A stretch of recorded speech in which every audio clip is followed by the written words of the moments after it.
We're up here, yes! Progress! Give me the money, I need it.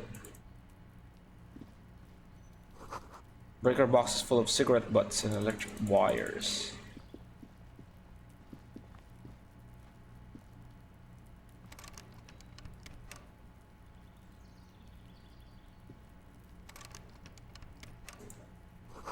There's a door, nothing for you here right now.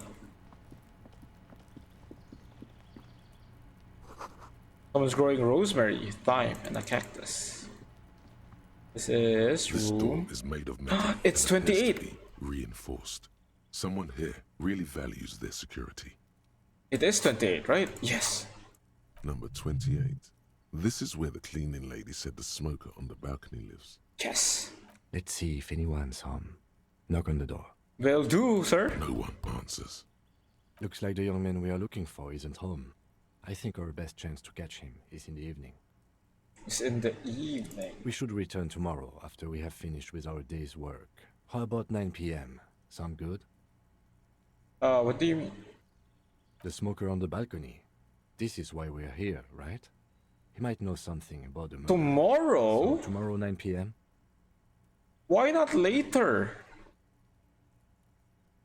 Tomorrow, 9 p.m., right here. Apartment number 28. Good, let's go. Damn. Turns out it's quite tricky finding someone in a big apartment building. Don't worry. You'll get him. Remember, tomorrow. He's probably gone for today. Okay, let's check out the other thing.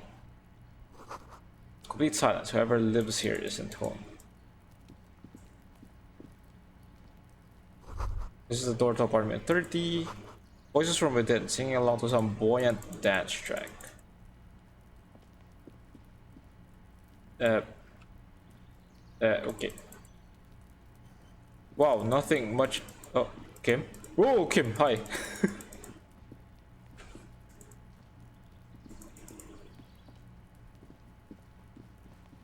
Yeah, let's just explore the apartment for now.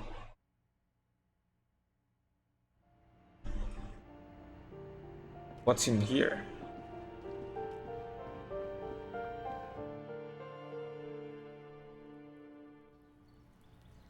Oh, it goes out here.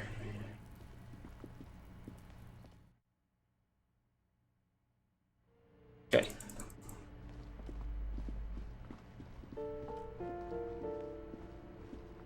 This door has been closed. No reply. Examine the It's a pot. solid lump of metal, but the shackle is deeply corroded. A solid pair of chain cutters would make short work of it. Better whip out those cutters. You won't get very far otherwise. Ah, yeah, I don't have the thing, so leave. But wouldn't it be trespassing?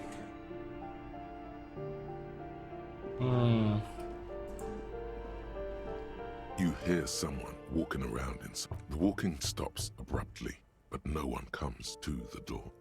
A poor communard, from the looks of it. The room is barely bigger than a closet. Do I have to open the door? Yes. Do you have a warrant? I'm not obligated to open the door if you don't have a warrant. Let's go. We don't have a reason to get inside that apartment. Later Okay. then. Entering this door seems a physical challenge. Oh, we don't have to.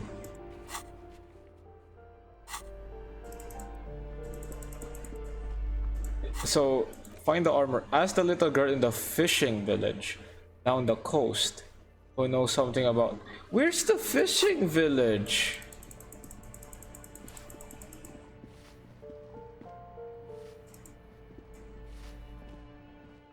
Oh wait, this goes outside, right?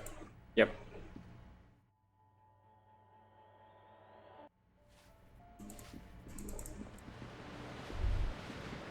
A shift in temperature. The air chills around you. Dust settles on the stony floor.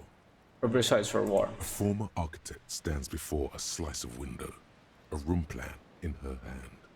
A cold wave has made the air in the building stand still and frozen, with temperatures falling down to -20 degrees Celsius. Her face is red from the cold. She's breathing on her fingers, clasping the plan. Traces of sadness are visible in her expression. I'm gonna learn to sleep. Okay, thank you so much for stopping by. I appreciate it. Have a good rest. The plan. Faint pencil lines on paper depict the same place, but a missing. Have a good eastern pogging wall stream. Thank connects you, the thank room you. with the neighboring apartment. Ideas for arranging the furniture have been jotted down. Look around yourself. It's clean and empty, with new tapestry embellishing the walls. A standard HB graphite pencil has fallen off a three-legged stool in the middle of the room. Sea below looks cold and winter gray. Someone has stoned down the wall. New skill point. Interfacing. Master machines pick locks and pockets. Keep your poker face.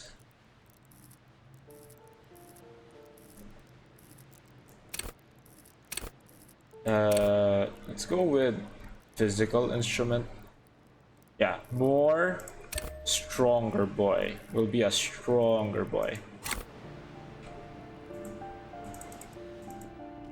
Okay, so nothing much in the apartment then. Let's go back to Joyce. Oh wait, no.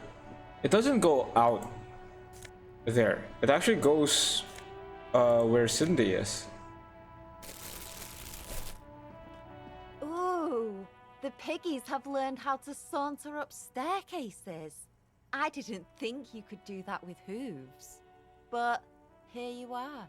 That's right, we've evolved. Yeah, I can see that. Cool mutations. That smell coming from her paint bucket. It's not paint. It's heavy fuel oil. Is that heavy fuel oil? Red dyed heavy fuel oil, intended for exclusive use in government vehicles, to be precise. What did you think I was using? Aquarels? Sucked it out of a cop's fuel tank myself. Back in Jamrock. Back in Jamrock, huh? That's some clever cultural commentary. You ain't seen nothing yet, piggy boo. Okay, catch you later. Oh, so the apartment is really big, huh? Someone's been sleeping here recently. Enough coal to last for several winters. Smells of chemicals. Ooh, pants. No. Let me get that. Ooh, what does that give me? More electrochemistry but less reaction speed. I want the reaction speed though. Okay, let's go out. There's one more door upstairs, so let's check that out.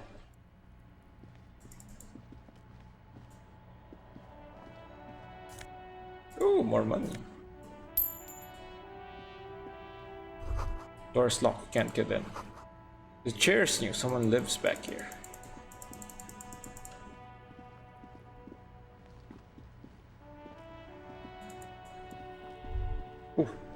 Ruination has come. The broken arches betray the once grand history of this building. It towered over the harbor until it happened. Form a guess about what happened. A great force from the northeast fired into the city. Heavy artillery shelled the coastline. Fired from the water. A straight shot into Revachol. The tenement acted as a defensive wall against the worst of the shelling until it was destroyed, and they had a direct firing line. Taking the ocean. The waves of the Martinez Inlet roll over the fallen remains of the building. The dark waters obscure the better part of the remains. This is where the damage came from. From somewhere in the inlet. The cannons. Look at the ruins in the water. Those arches acted as support for something greater than what you see now. Only 3 stories stand where 9 to 12 once did.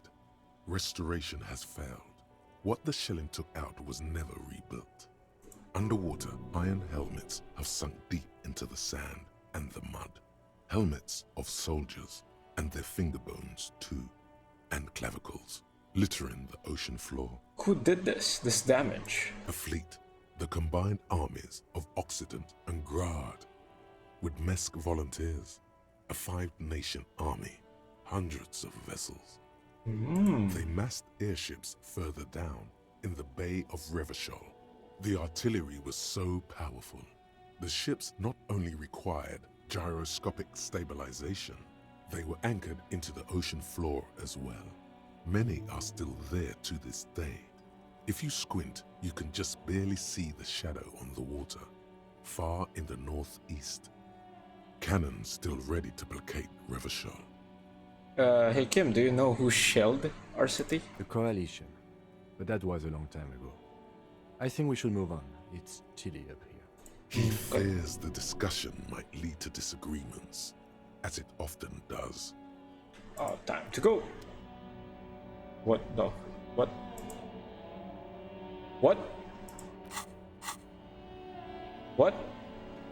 Oh god, what the fuck? Okay. Now, this is a glitchy game.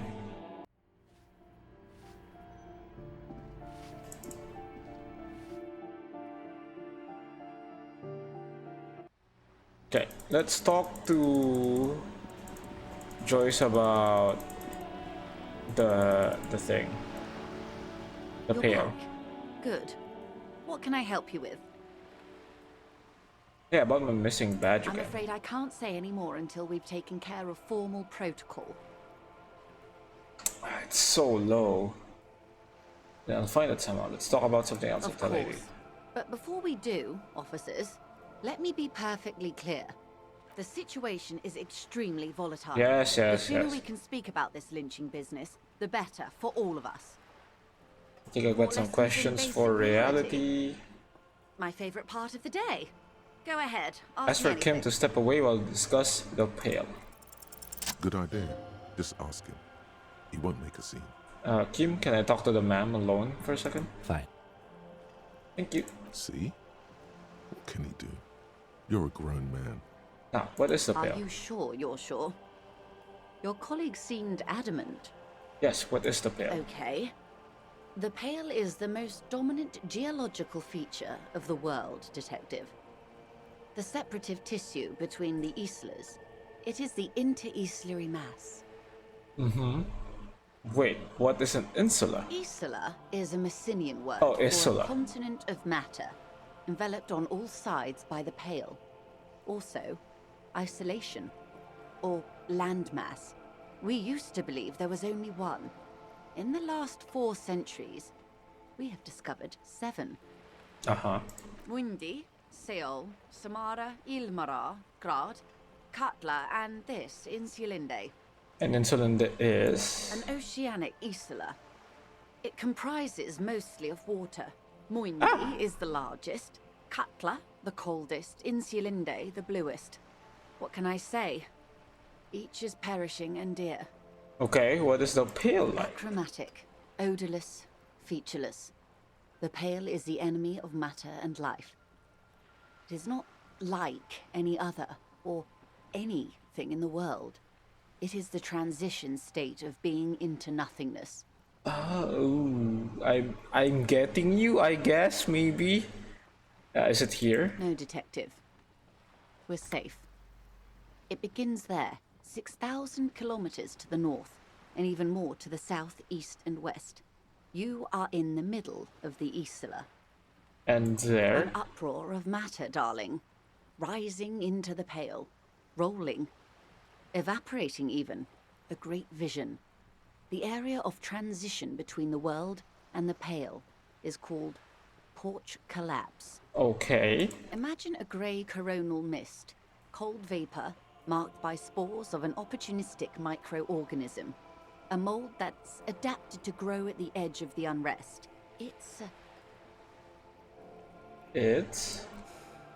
the most disco thing you will ever see. Okay. You hear your pulse rise.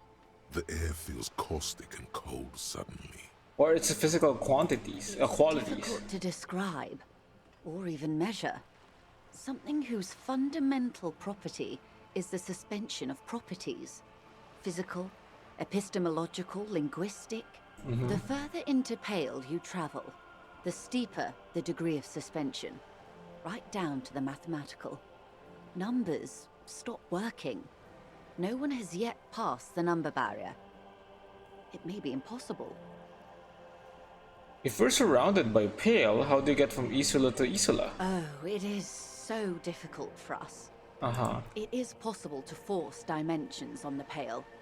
This is so confusing. We can even compress its latitude, bouncing radio waves from one end to the other, shortening the path. Okay. But it is still hard for humans to navigate the Pale without getting lost or having our minds damaged. So the Pale can damage the mind? Extensively.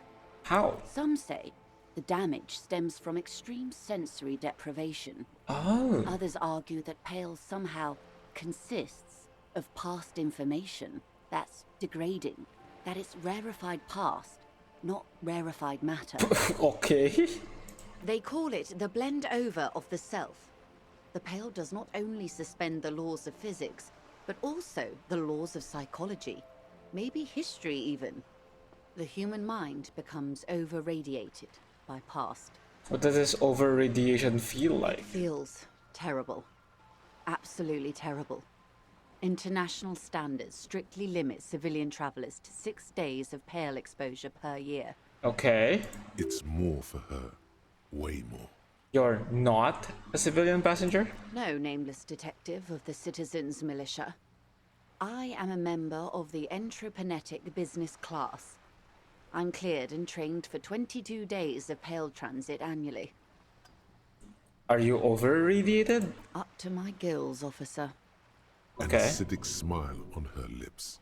It's getting worse every year. What is entrophonetic? Entreprenetics is the scientific study of the Pale, or a recent iteration of it by way of Grad.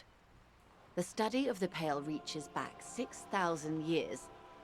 The Pericarnassians called it the Western Plain. Did they cross it? The Western Plain? There are signs of pre-modern crossings.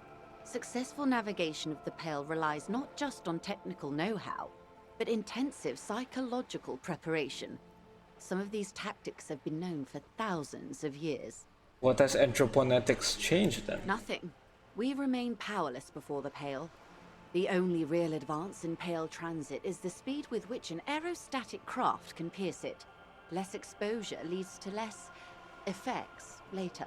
Aerostatic craft? Hybrid airships, detective. Conventional rotors or jet engines no longer add velocity after the point of reference for motion is suspended, once you've crossed from near Pale to far Pale. What? In essence, we throw them in and they come out the other end. If we throw them precisely. If we do not? Then they don't. Okay. Gone, like a skipping stone beneath the surface. How much Pale is there compared to the world? The Pale outweighs reality 2 to 1. There is more Pale than there is matter, and the ratio is slipping.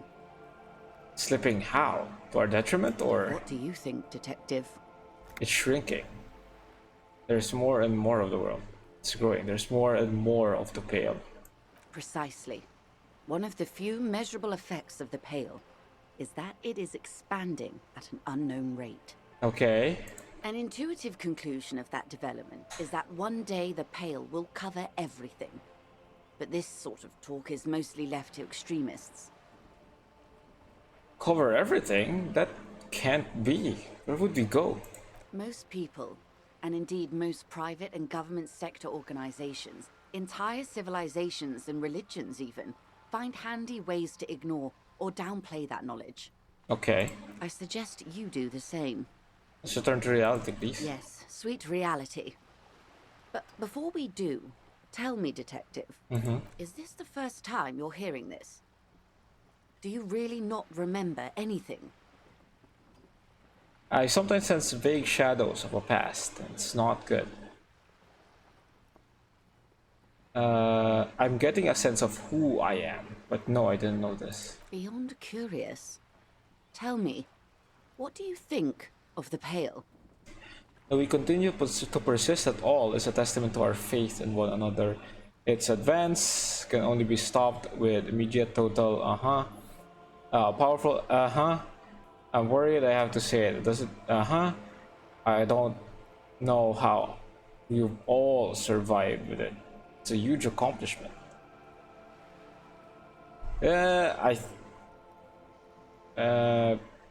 It's terrifying. Your ailing constitution, sweaty forehead, the beads there, and your heavy breathing. You really didn't know. This does not spell good for the investigation, Detective. If you don't know even this, then... I'll handle it. It's under control. I hope so. I truly do. If I may suggest, hold on to your colleague, Kitsuragi. I ran a check on him and he is very competent. In the meanwhile, you have me. I will assist you in any way I can, even if we have to do it one basic term at a time. Hell yeah. Good. You have not passed out from it. Perhaps I worried for nothing. Are we still on the reality lowdown, or should we do actual police work now? You needn't have worried. But I did. Anyway. Okay. Damn it, you're a grown man, the lieutenant thinks. Shouldn't have gotten protective hair. Right, let's get to work, Lieutenant. Good luck, detectives. Alright! That didn't do much to proceed our story, but okay. As the girl in the fishing village. Where is the fishing village? Hey, let me look that up. Fishing village is Disco ELYSIUM.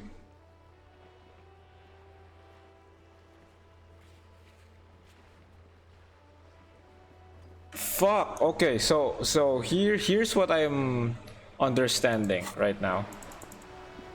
Okay, as far as I'm seeing, I think we did everything we can. I looked it up.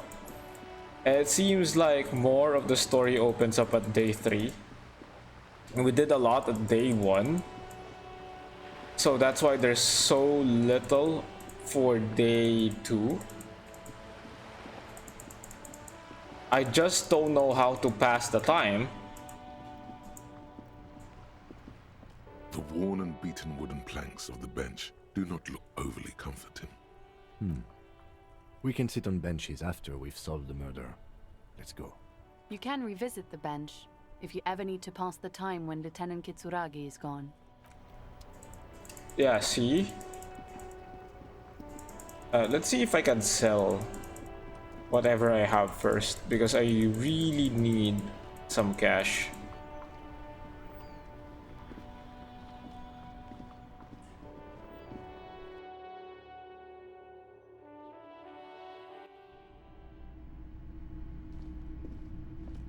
Hello again. How can I help you? I have something else to Sure. sell. Let me have a look.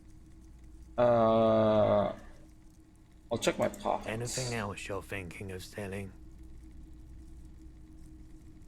Empty cassette case.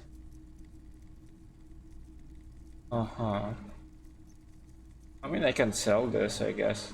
I don't know if we need this. Postcard. And more postcards. We can sell the postcards, right? And the cassette case. Maybe the cassette case we'll need.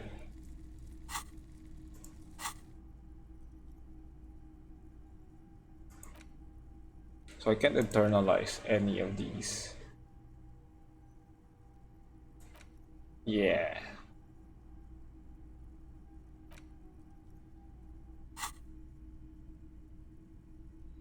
Don't have anything Another to sell. time, perhaps. Okay. So, what if we just go back home and maybe sleep the day off? Maybe that's an option.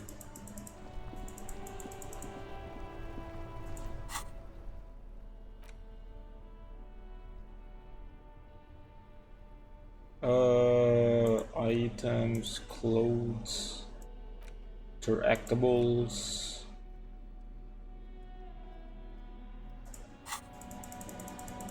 Okay, let's go back inside the whirling and rags and see if we can sleep the night off. We do have enough money to pay off guard for one more day.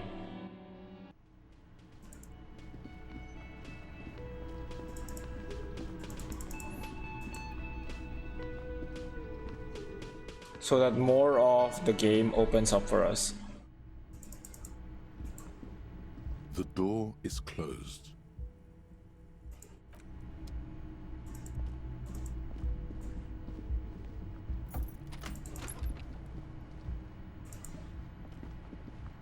The bed is still cold from the broken window. Oh, fuck, really? Can't do anything? How do I pass the time to go to the next day? Wait, let me look that up as well.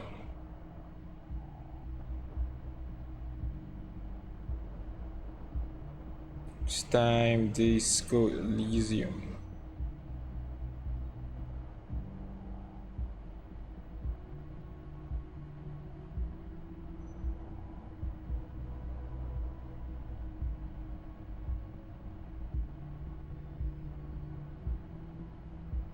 The books. Wait, what? Oh, that is so useful. I am so sorry that I'm like looking for doing like basically cheese right now, but it's fine.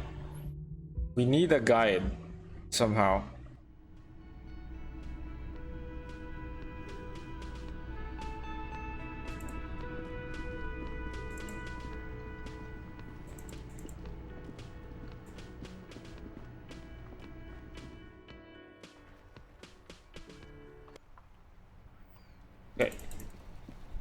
Okay. The bookstore sells a map, which is gonna be really useful for us.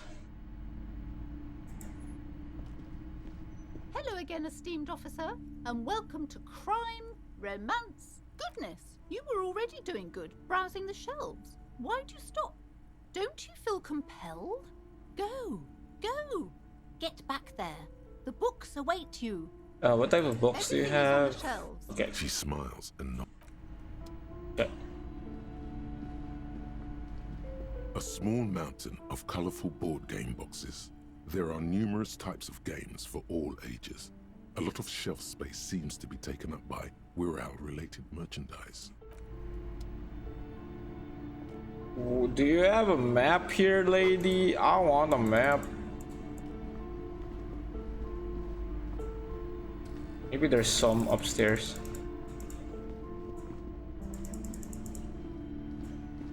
These shelves are overburdened with books from the same series. Okay. The plaque on the shelf reads, biographies of... Okay, oh, maybe this one.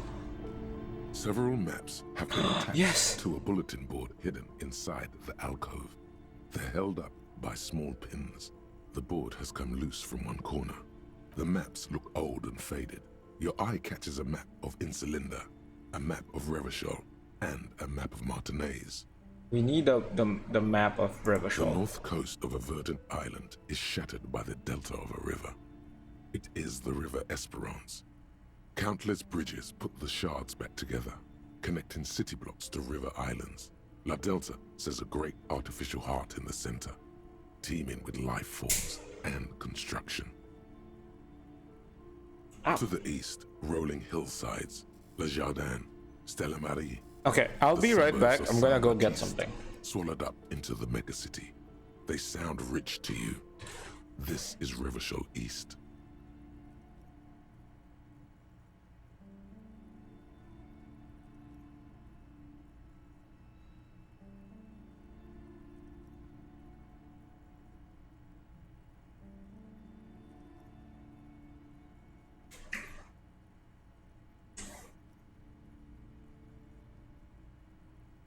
There we go, I'm back. I got some jellies here. Hudon.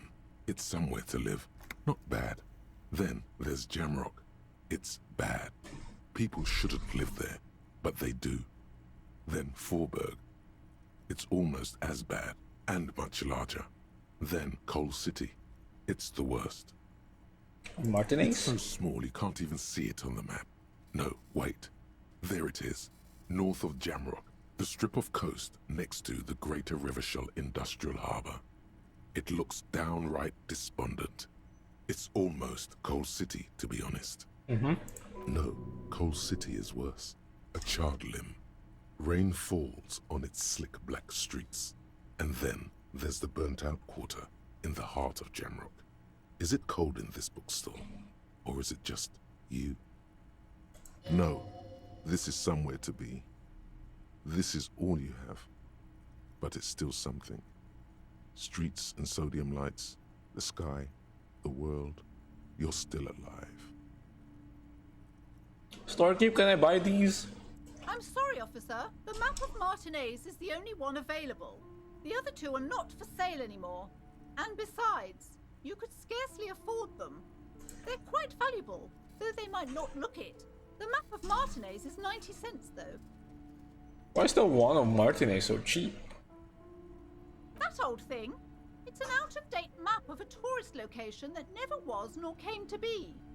From when some design studio people tried to spruce the place up 4 or 5 years ago. They also renovated the horse statue, set up those coin-operated viewers, and designed the new street lamps. What happened then? They didn't get that far, for some reason. A shame the project never got going.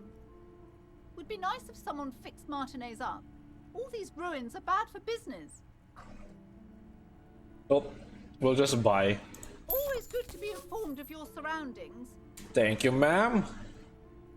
That's what I need.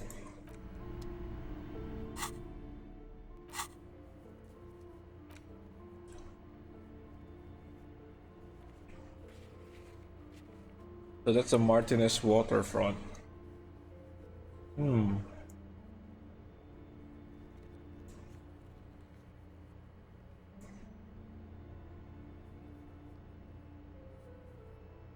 Then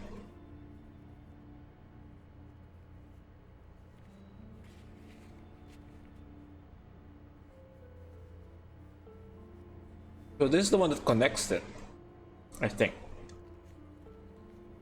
And now the only thing here, down here, on below Martinez waterfront is a coast, I think. Yeah.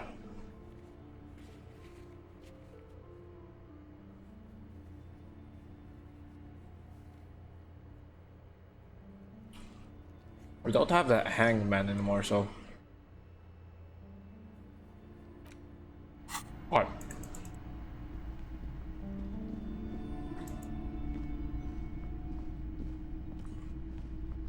The curtains, tattered with age and covered in dust, hang before you, as if taunting you. Before that, we'll save.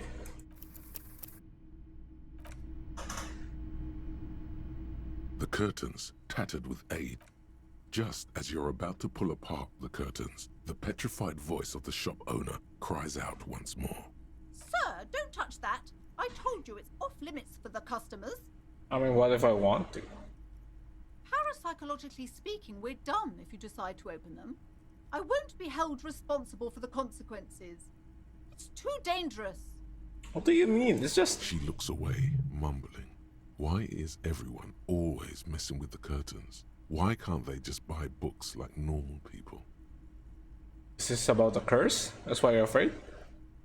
No, it's just a storeroom for the employees, I told you. Now please step away from the curtains. I'm just different. I'm a police officer. I need to get in there. Why? It's not like anyone was killed there. Oh. I'm sorry. I don't mean to be so impolite. Just please don't go there. I can't allow that. You'll only make things worse and unleash the powers. The powers?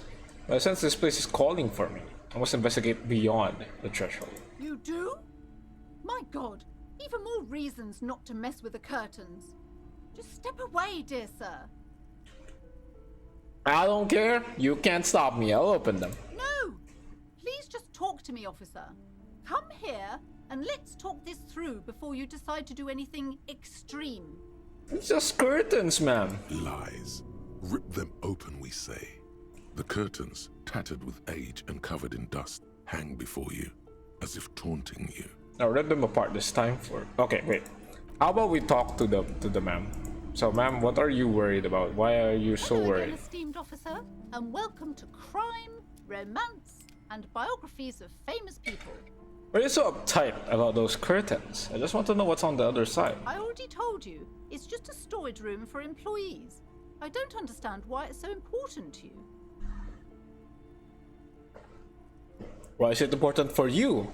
Just let it go, officer. Go buy some goddamn books. You're supposed to be drawn to the books. If it's just a strange room, then it wouldn't hurt if I just peeked inside. Well, like it's cursed, right? No! Okay, fine. It's just because this place is cursed, just like everyone said. They don't call it the doomed commercial area for nothing. Now we're getting somewhere. Are you happy now, officer? Happy that you've ruined everything? How does this curse manifest itself? The curse is so much worse than you could imagine. It's a disease, eating at the very foundation. Uh-huh. It's the curse of financial distress, of ruin and bankruptcy. Annette mentioned that the previous tenants have experienced some financial troubles. It's not just that, officer. We're dealing with something supernatural here. It's the cacodemons feeding off bad business practices and disappointing income statements. Okay. There's something wrong with this building, I can tell you. Ever since I arrived, I've sensed an eerie lingering presence, as if I was unwanted here. Why didn't you just tell me right away it's the curse? It's not good to talk about the curse, not in detail. The negativism, it's dangerous. Talking about the void wraiths angers them. Such wraiths may prove a formidable enemy. Suit up. Have you sought help from anyone? Yes, I've contacted numerous parapsychologists, and even a pair of Simonese mediators. They provided me with the wards. Uh-huh. The wards help to keep the doom at bay and protect us against the darkness that lies further in the building. Even though now I fear, it's not enough. Is your pendant part of the wards as well? Oh, this?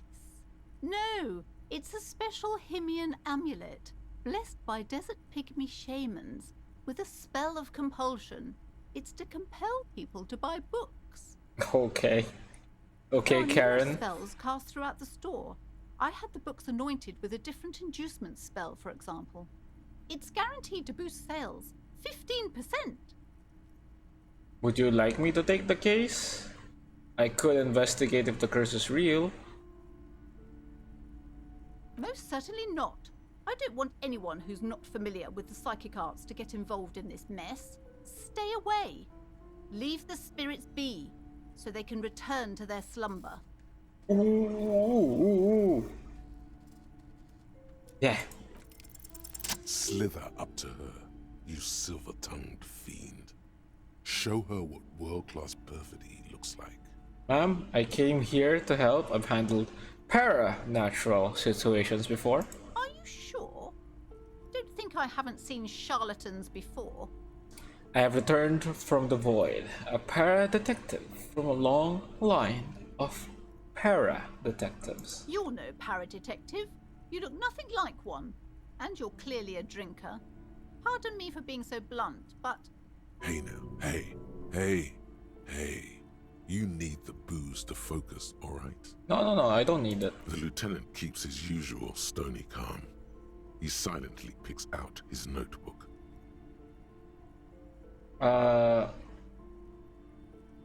You see, it's necessary to drink the spirits in order to contact the void.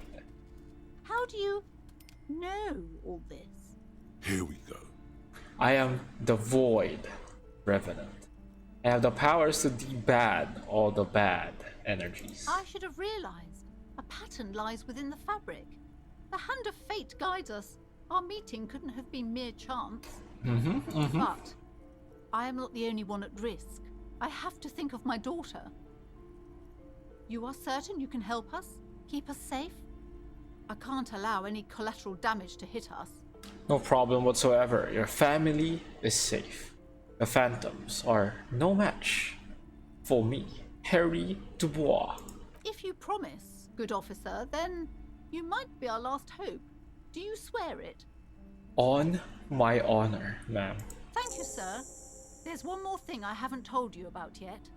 The entity. Do not act surprised.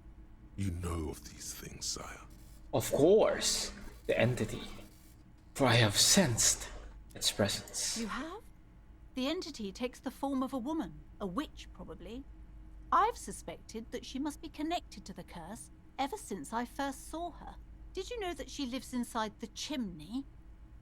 Chimney, the passage between heaven and hell. Of course. Yes, that chimney is part of the building's central furnace, and it's enormous. She has barricaded herself behind some metal security curtains. God knows what she's doing there. Some unnatural magic, I assume. You should go find the entity and ask what happened to all the companies in the building. You can trust me, What lady. is the source of this curse? Here's the key to the warded door behind the curtains. Take it. I'm just spending time. Oh, and please do return to me after you've looked round. I'm quite anxious to know what she has to say about the curse. What you discover in there. Farewell for now, book peddler. Oh. What? Investigate the Doom commercial area. Search for the malignant entity. Jason says she lives inside a chimney. Find a way in. I guess that's the outside thing. I think I saw that before. And I do believe the entity is real because we talked to it here.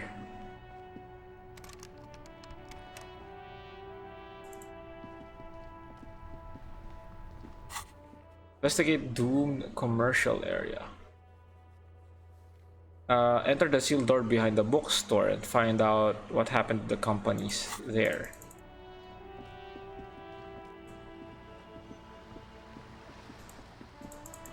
Behind the bookstore.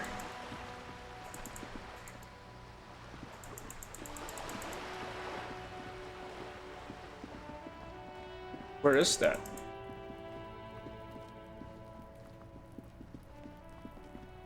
Is it here? This is the only place I haven't been to.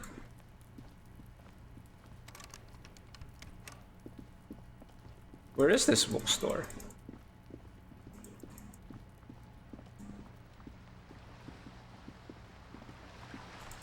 Is it actually just opening the curtains?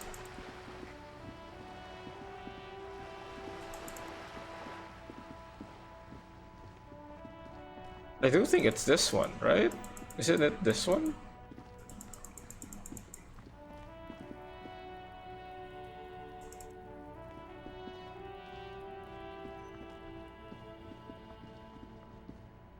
An old call box with a matrix of push buttons lists. Maybe it is that one. Like just the curtains.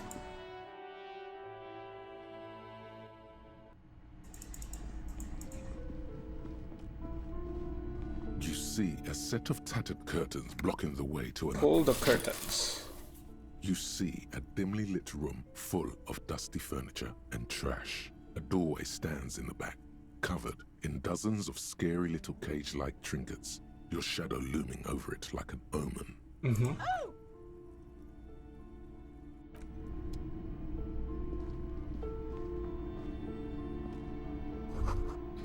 Ghostly silhouettes of hair dryers. No sane person would ever put their head on such a machine. A vaguely androgynous portrait of a man. Merely looking at that unmanly haircut threatens your masculinity. Why? A heavy door with a missing handle stands before you, covered in dozens, if not hundreds, of little oddly shaped trinkets and charms. It appears to be locked. Lock the door with the key. After exerting some force, you manage to turn the key. It's eerily silent. The door slides slightly open, letting a draft of cold air into the room. You feel the tiny hairs on the back of your neck rise up, as if someone's standing right behind you. An uneasy knot forms in the pit of your stomach. Touch the back of your neck. What is this feeling? Outside, the wind howls in from across the bay. The building at Rue de Saint-Ghislain stands like a matchbox on its side, with men inside like little wooden sticks ready to catch fire. A panicking woman squeezes the pendant around her neck until it leaves a mark inside her palm. A man, a few meters away, stands frozen with a key in his hand. Somewhere inside, a spider is spinning its web. Kim, maybe you should go first. Detective, you're the one in charge. Okay. Open the door. Let's get in. Ooh. Tide is dripping from the... Oh, wait. What is this place? Looks like a gym to me. Yes, but no one's been here in ages. I doubt the electricity still works. Good thing we have a flashlight on us. Don't forget to take it out of your bag before we move on. What if there's a reason why no one's here for ages? Yes, because it's closed. Oh. Oh. That's a good reason. No need to look for supernatural explanations when a banal one will do. Now let's move on, shall we? Okay. Let's equip our flashlight. There we go. Ooh, this is nice. Also says Citrus Fortis, the rest is worn off. Without wall bars, they look unsafe. Mr. Kim, could you move? Thank you. There's something here. What is this? Shot put ball. I know what to do with this.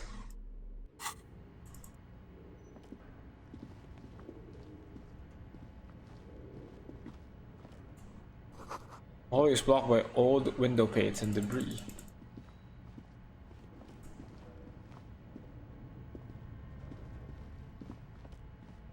Ooh, spooky. A large demijohn full of strange liquid. Let animals stare at you in the dark, stuffed and mounted.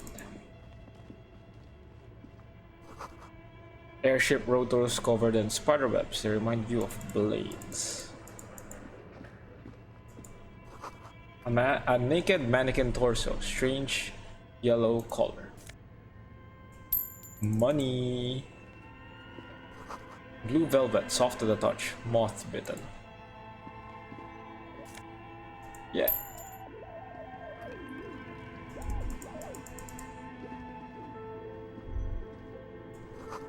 Well, where are the other clothes used to display? Good question. Is this Emma's atelier? Skis with slipstream printed on the laminated top layer. Steel rotor blades sparing a slipstream logo. Production schedule. What? Filament memory. This cube is like a crisscross of filaments, feel oddly fragile in your hand. Silver tape on the sides is production schedule note. It's information that can be read using a radio computer. No, we don't have things like that. We could just sell that. That's a good amount of money, man. Your flashlight slides over an old green chalkboard covered in scribbles, sketches, and schemes like some ancient cave mural. Some of the writing has faded with age, but you can still make out sections here and there. Photos and drawings have been pinned to the board. Inspect the drawings. These lithe, pointy-eared creatures appear to be different types of welkins. You make out autumnal candle welkins, casting wax-based magic. Translucent welkins, with organs shining under their skin, and even ether welkins, hailing from the vast emptiness of sidereal space. One of the Welkins, towering among the rest, appears to be different, however. Examine the Welkin, this is important. It's Vara Hamira, a high Welkin, his face white and scarred like cracked marble. This is clearly a Welkin supremacist. The note says, all non-Welkin races will be purged. Why is there so many racism in this game? The Haldor, the Twarg, the humans, and even headless men, all of them, purged. Imagine a world filled only with Welkin, Green Welkin, Dread Welkin, and the High Welkin to rule them all. An inordinate amount of time has gone into drawing these little Welkin creatures. Why would anyone spend so much time on this? Some people really like building a world, I think, even if it's just for a game. Who are these creatures? Who drew them? Are they real? I have so many questions. This looks like concept art for a project. It's not really real. Well, this has been educational. Let's move on from Just the look Welkin. at the details. So much effort. It is. The photo collage depicts barren, icy landscapes wrapped in perpetual night. You see permafrost and glacial landforms, dead trees grown in under the snow. Entire oceans have been frozen from shore to shore. There are pictures of settlements on dried up riverbeds, abandoned in a storm. Animal corpses in the dark, carcasses and bones. You see primitive oileries. Oh, Project Dread. Boreal Dvorg, yurts under the snow, great mammoth-like beasts of burden. Albeit dark and cold, this vision also feels cozy in its own way, like eggnog or morphine, a much-needed respite from our own world. A pinned postcard reads, "The heat death scenario, a desperate fight for geothermal energy engulfs the world as Wirral becomes untethered from its sun, drifting through the universe." Inspect the schedule. This is a monthly calendar from the year 50. Cryptic words like sprint, daily minimi, and GPI span the marker-drawn grid, the grand scheme of production and money. So much pain. Back pain, neck pain, headaches, carpal tunnel, chest pain. No gym membership can make up for working in this manner. Keep reading, what happened? As time goes on, the numbers in the boxes grow rarer and rarer. The board becomes an empty snowfield in the final days. Only failure and regret dwell in the So they street. tried to make a game and it failed at the end. So they didn't finish it. Looks like they didn't make it. Yeah. A note in the bottom left corner of the chalkboard says, "See the prod schedule filament for details."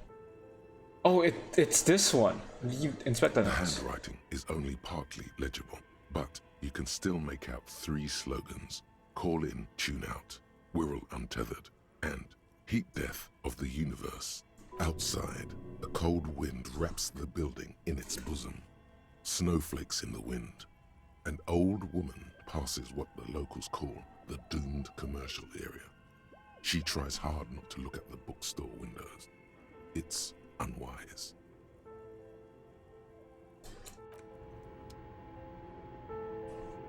Okay, moving on. Oops. This appears to be some kind of machine with a cube-shaped heart and a wired framework. The keyboard has a rectangular on-off button. A piece of paper still hangs from the printer. A radio computer. Just sitting here without anyone inside. Oh shit! What he means is that these things cost money. Why would anyone just leave it behind? You think I should turn it on? We have one of these down at the station, but I never really learned how to use it. Oh. The machine lights up like some prehistoric animal stirring from its slumber, revealing fluorescent play and print keys on the keyboard. The hatch on the machine's central compartment is wide open. Look inside. It's empty like a beehive without its brood. Some cables have been left dangling, disconnected. I mean, we have the thing, right? The filament you have would fit perfectly inside the compartment. Yeah. Yeah.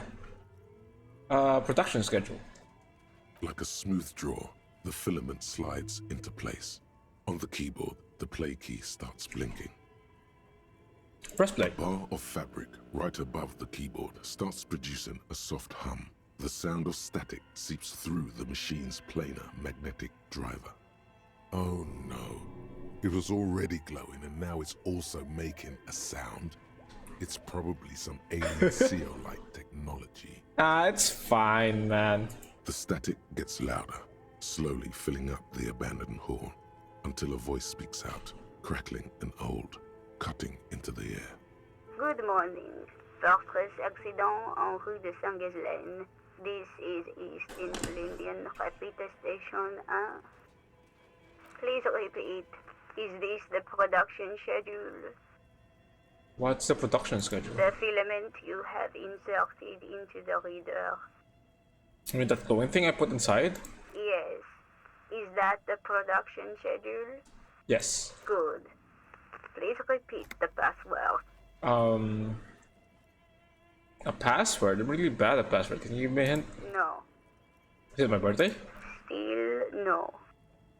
This is the police. Please open this thing. I am contractually obliged to protect the privacy of the filament holder Fortress accident. Without filing a warrant with Lintel, I cannot give you access to this filament. Okay. I'm afraid we are not doing that, unless we want to wait for a month. Now, can you please repeat the password? I don't know the password. Received. I will register this login attempt. That sounds bad. A login attempt. Something a criminal would do. Don't worry. Passwords have a way of turning up sooner or later. Fortress accident. Is there anything else I can do for you today? Why did you call me Fortress Accident? Fortress accident is the company on whose name the terminal you are currently using has been registered to. Do you have any other information about this company? One moment. Fortress accident SCA produces revolutionary interactive call-in radio games. That's what the catalog says. What's that? This interactive call-in radio game? Any other questions? Well, you didn't answer my question. So, what are you, a machine, or are you alive? Yes, I am alive. I am 74 years old, and my name is Yvonne. Okay, thank you. She repeats passwords. Programming people are all paranoid. Oh, okay. Yvonne, my partner tells me that you're here because radio computer guys are all paranoid. No, wait, that's not. He whispered that, so let's not say that. Okay, where are you? How did you know where I am? I work as a repeater at the East Indian Repeater Station. It's my job to know where you are, Fortress accident. As for me, well, I am sitting in my cubicle, surrounded by a wall of radios. Okay. On an island on the river Esperance, a small woman, all skin and bones, sits in a room filled with audio equipment. Thousands of tiny lights are reflected back from her prescription lenses, like stars in the dark. Now, please tell me if there's anything else I can do, Fortress accident. That's all for now. Thank you, and goodbye. Tiles on the cube are still smoldering, casting the framework in a soft glow. Fluorescent play and print keys shine on the keyboard. So what does print do? Nothing happens. Okay. New production the schedule. Slides out of its glowing nest. So I guess we need to find a password for that. This old fireplace is covered in lines drawn in blue and red marker. The mesh spreading over the stone like blood vessels on alabaster skin. It looks ghostly and strangely ancient. What am I looking at? Radio frequencies, it seems. UKV 123.6, UKV 123.7, UKV 123.9. Some written notes, too. Sparse and cryptic. Radio frequencies for what? Unclear. It looks like a cardiovascular system split into veins and capillaries. Very advanced. This must be an elaborate piece of art. You think so? The web is comprised of radio stations, all lead back to one red heart titled the Game Master Frequency. A note says, this one can listen in on any station it wants. Looks like a surveillance program. Oh. Wait, who's the game master? Someone very important. If it's a game, then who's playing? Whoever decides to call in to a call-in station, it looks like. There's no way a little basement studio working here could pull anything like this off. My God. It's as if the less money they had, the more ambitious their project became. Why do you say that? The schedule. I know doom when I see it. The company was running out of funding. Oh. Nothing. It's just lines on marble. An echo from times long gone. No one has used the fireplace in ages. Interesting. Oh. Okay. What do you think is going on with that computer, chalkboard, and fireplace? Looks like an undercover counterintelligence program. Just a failed business. The only question is, what the hell were they making? Yes, that is the question. It looks like one of those popular pen and paper role-playing games. Only these people were trying to automate it, make it work on radio computers. Yeah, like a D&D game over radio. How are they planning to do that? Through call-in stations. None of the players have to be physically present. Anyone in the world can participate in the game, as long as they have a two-way radio. Okay. Then there's the Game Master Frequency that listens in on the smaller call-in stations. I think that was supposed to coordinate the stories, functioning as a master of ceremonies of sorts. Interesting. His fascination has swept aside other concerns for the moment. He's a little hooked. Has anyone ever done this before? Not to my knowledge. They make automated games in Graz, Messina, Königstein. You know, places with industry. But I don't think anyone has attempted to create an inter-isolary game before. We just don't have the technology. And this was a role-playing game? Indeed. Those Welkins are a dead giveaway. Role-playing people love that stuff. The world looks like a modified version of the WeWorld board game, with heat death thrown in. The heat death? What do you think happened to the company? No idea. They stopped filling out the schedule on the chalkboard. Wow. Indeed, it's ambitious and untethered from reality, but... It was just a play to cheat money out of the investors' pockets. The world is cold and lonely. This would keep it company. Let's finish it. It's too late for that, I'm afraid. Aww. Okay, let's keep moving. Scribbled across a notebook, developers of the most advanced RPG in the universe.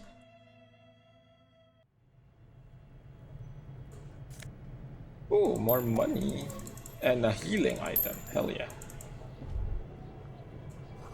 The Windhausen from the coal chute above.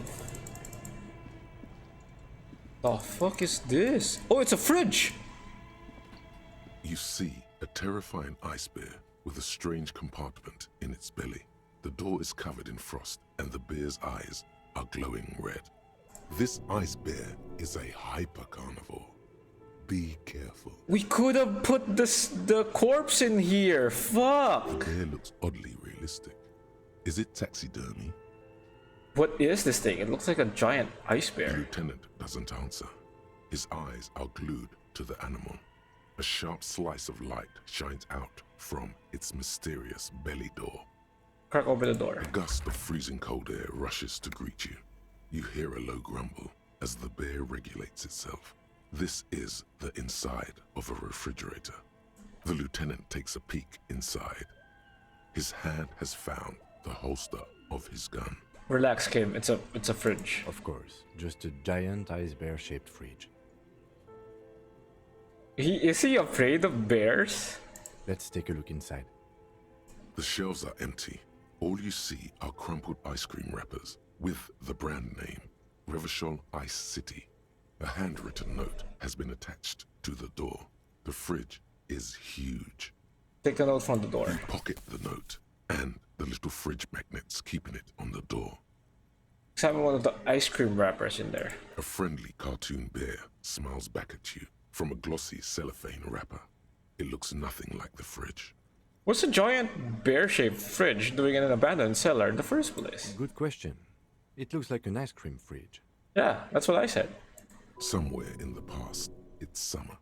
5-year-old Fifette lets go of her mother's hand, change jingling in her pockets as she hops towards the ice cream stand right across the plaza. So they tried to sell ice cream from this hyper carnivore. I know.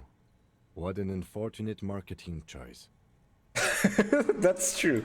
What is even worse, the bear is still costing them money to this day. The fridge buzzes with energy. The electricity bill on this thing must be... I mean, yeah, it's still on. Damn, if we had the corpse, we could have used it here. Damn, that's so unfortunate, man. A thick layer of coal dust covers the furnace, coloring it pitch black. Kim, what is this? What is this thing? Is it a furnace? Looks like it. Looks like an old central furnace used to heat the building. It's connected to the chimney. No one has used it in ages. No signs of any recent fire. Only dead rats. Look inside the furnace. It's dark and grimy here. In the darkness you can hear chatter. It's coming from above. A voice or several voices talking to each other. Near the smoke chamber, upstairs. What are you doing? I hear the murder of the hangman. I'm not sure, but I think I can hear someone talking upstairs. Wait, really? We should investigate, see if someone's upstairs. Yeah, sure. You muster all your strength and What? I failed at 97%? Are you fucking serious? Come on, bro. It's a 97%. How did I fail that? Your dehydrated, hungover throat can produce nothing more than a dry croak. A lifetime of smoking and drinking will do that to you. The chatter from the chimney continues on as before. You seem to have made no impression on whatever's up there. Then again, maybe it's worth actually trying something up there. Maybe you should let your voice rest, officer. God. Try again later. Damn it. Okay. Let's go upstairs then. The wall collapsed. It's inaccessible now. An ice cream maker, defrosted and unplugged.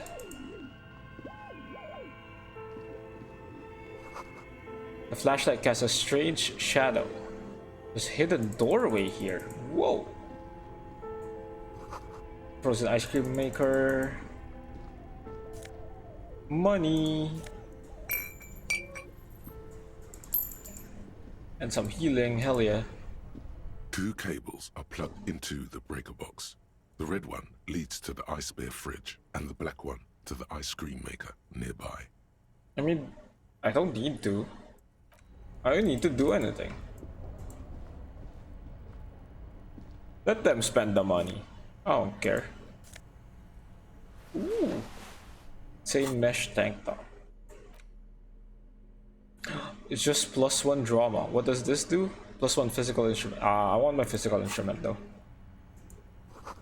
Intercom wires running to the breaker box. Wait, there was something here before we go there.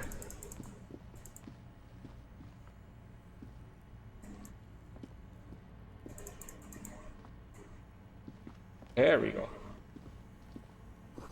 2 rusty rifles are hidden above the piping. They look inoperable.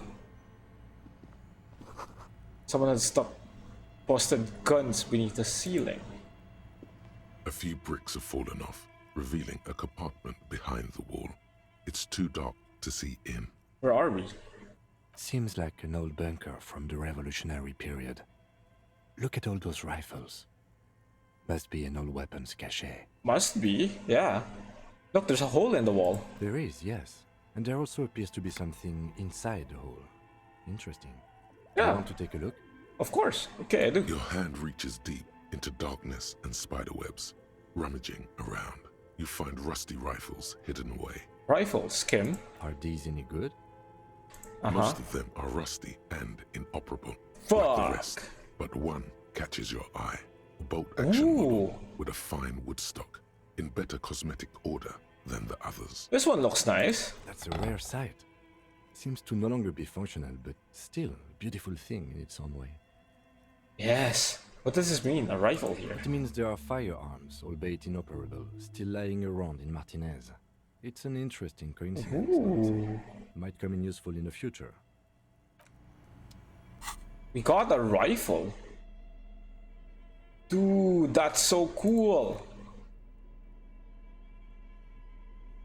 Handwritten note from the fridge. The note is written with a blue pencil on a piece of lined office paper. The kitchen magnets have left spots on its surface. Does it say anything interesting?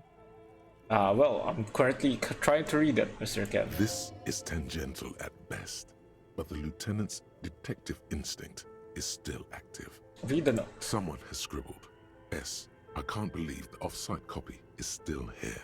The illiterate ginger kid keeps stealing stuff from the studio, so I had to hide it somewhere safe. You'll find the filament memory with the off-site copy in the frozen ice cream maker. Please take it home, ASAP. It's important. I'd do it myself if I lived in a civilized place with a freezer. Take care, Suliswaf. I wonder who wrote the Looks note. like someone from that radio game company upstairs. I'm a little surprised they just left their property lying here. Maybe they just had to leave in a hurry? That's a plausible hypothesis. Remind me again, what's a filament memory? It belongs inside a radio computer, storing its memory. It's like a tape. You listen to disco tapes, right? It's like one of your disco tapes, only for a computer. Okay. It's like the production schedule you found. Only this one's an off-site copy. An off-site copy.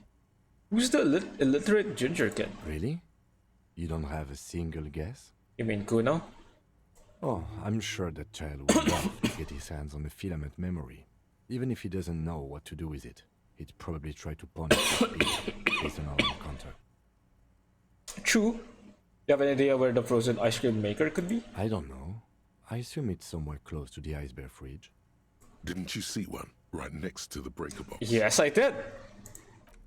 Nice. And we have a skill point.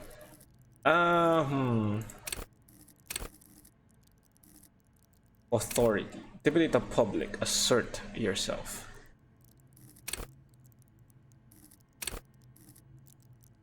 Yeah, I think authority would be nice. Yeah. Okay, let's go. See, there is one here.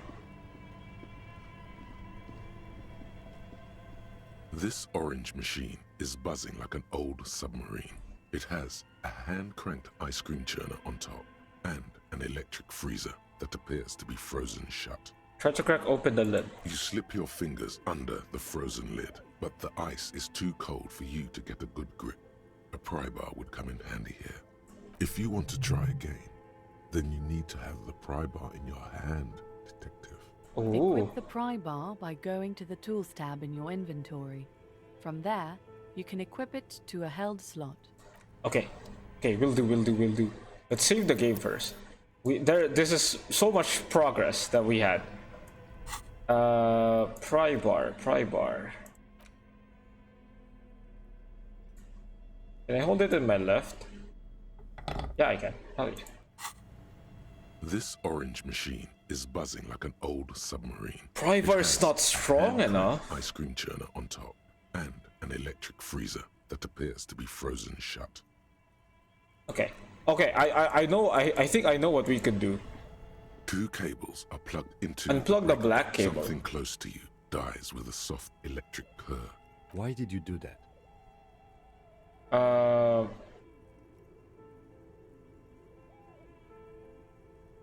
It's back. It sounds like it's a red one. Wait, I don't know why I unplugged it. I do things without any reason. The lieutenant raises his brows, but doesn't say anything. The electric distribution board now has one cable missing. Yeah, because it's for this. This orange machine is dead still. It has a hand-cranked ice cream churner. Really, it's so low. The ice around it slowly melting. Dude, I wanna get inside. I don't wanna turn the ice cream crank. It might destroy the filament inside, right? Turning the crank feels oddly satisfying. Okay, it doesn't. Like stirring your childhood dreams. In the distance, you hear water dripping. So I need to get a better pry bar. That goes for later, I guess. Oh! It goes here!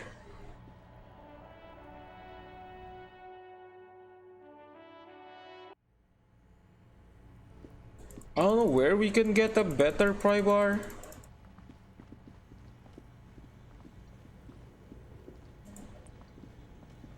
The bear's eyes are still glowing. Yeah, there's nothing here. There's nothing else here, I think. So let's go outside.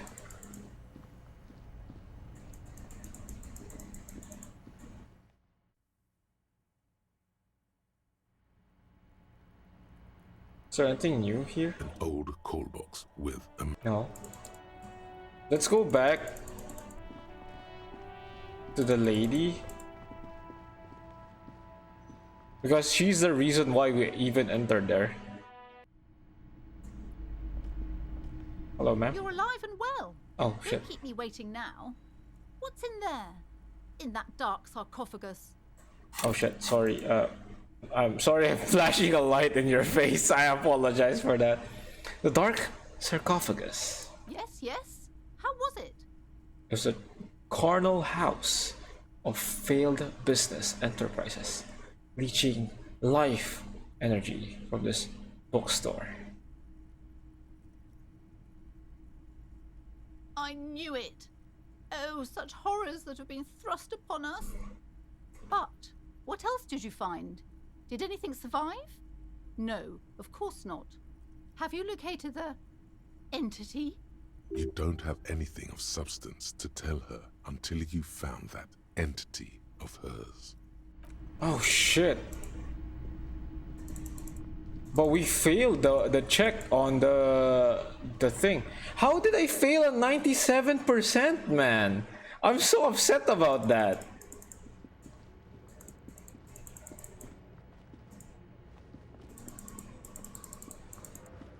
And I'm guessing the password is also inside there. The ice cream maker.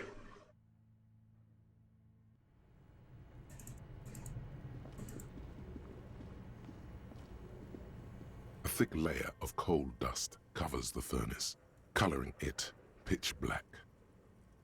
Maybe these voices I heard, maybe it's the malignant entity.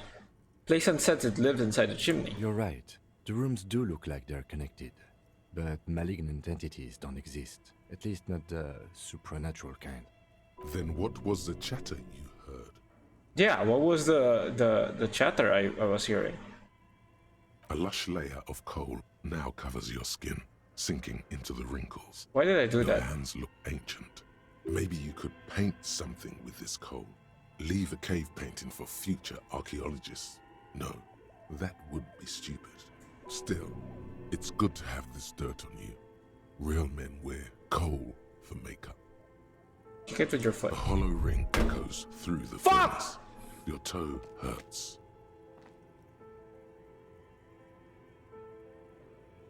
Oh! Oh, I can try again. I can try again. Something breaks loose in you. A mighty bellow echoes throughout the chimney's depths. The chatter of tiny voices above suddenly cease. Then... Hello? Oh shit. And it's a woman. Of course. The malicious entities are always women. What? No, no. What the fuck? I summon the ghost of this Doom commercial area. Hello, are you there? Speak to me. Hello? Did you say anything? I can't hear you. Please come upstairs. There's a safety curtain on the second floor. I'll open it. You hear a low rumble upstairs. The sound of a curtain being pulled upstairs? After you, officer. After where?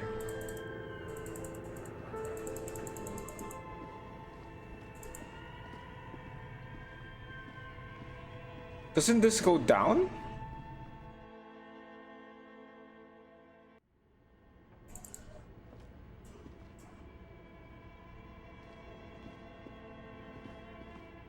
What's that?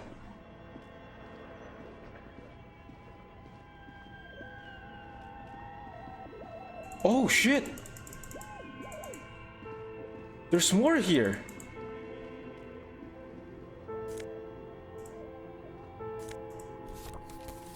La Delta 51.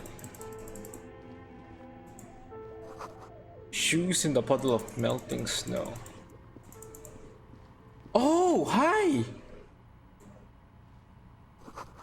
The tray is full of dice, colorful polyhedral dice, hundreds of them. The candy dispenser has been repurposed to contain thousands of dice. Hi! Hello, I'm Nia. Hi! Did you try knocking on my window? I must have missed you. I've been listening to my Milius. So what kind of die are you looking for? She's got a direct view to the backyard. You should interrogate her about... Yes!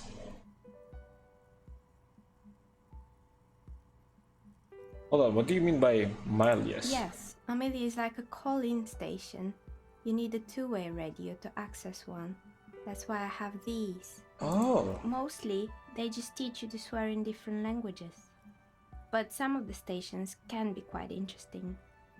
I was so absorbed, I must have missed you knocking. You must have me confused with someone else. I haven't knocked on your window. Then how did you get inside? By the south entrance? You know what? It doesn't even matter. What matters is that you're finally here. Let's talk dice. Did you have something specific in mind? What are you asking me about dice? I'm a novelty dice maker. Tell me the name of your role-playing system and I'll make the die you need. That's why you're here, yes? As she speaks, her bone-like fingers fiddle with a ring. Her bones light, but her hands strong. Role-playing games? You know the one made by Fortress Accident.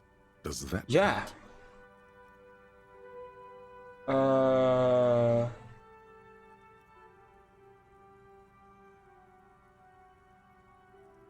Sure, I like role-playing games, and I need some dice. Very good. My rate is 10 real per set, unless you want something really unusual. Take a look around and see if there's any particular stone you want to use. How did you become a dice maker? How did I become one? It was a business decision. I was a regular jeweler at first, but that's an unfocused field with too much competition. She doesn't let it show, but there's anger in there. She doesn't like jewelers. Thinks they're a mob. Some of my friends were role players. They asked me to make some polyhedral dice out of cobalt. That was my first order. I grew it from there. Do you like role-playing games yourself? Not especially. I like working with rare materials and a steady pay. And role players as customers? They're nice people. Yeah, true. What do you know about... Wait. What do you know about the man who was lynched behind the whirling in rags? Nothing really. I didn't know him. The lieutenant looks at his notebook. Then, the woman under the large window.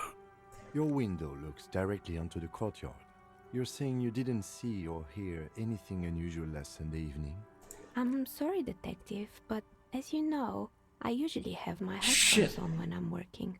It shuts out most of the daily ruckus behind my window. What do you mean by the daily ruckus? Well, there's always something going on in the whirling's backyard.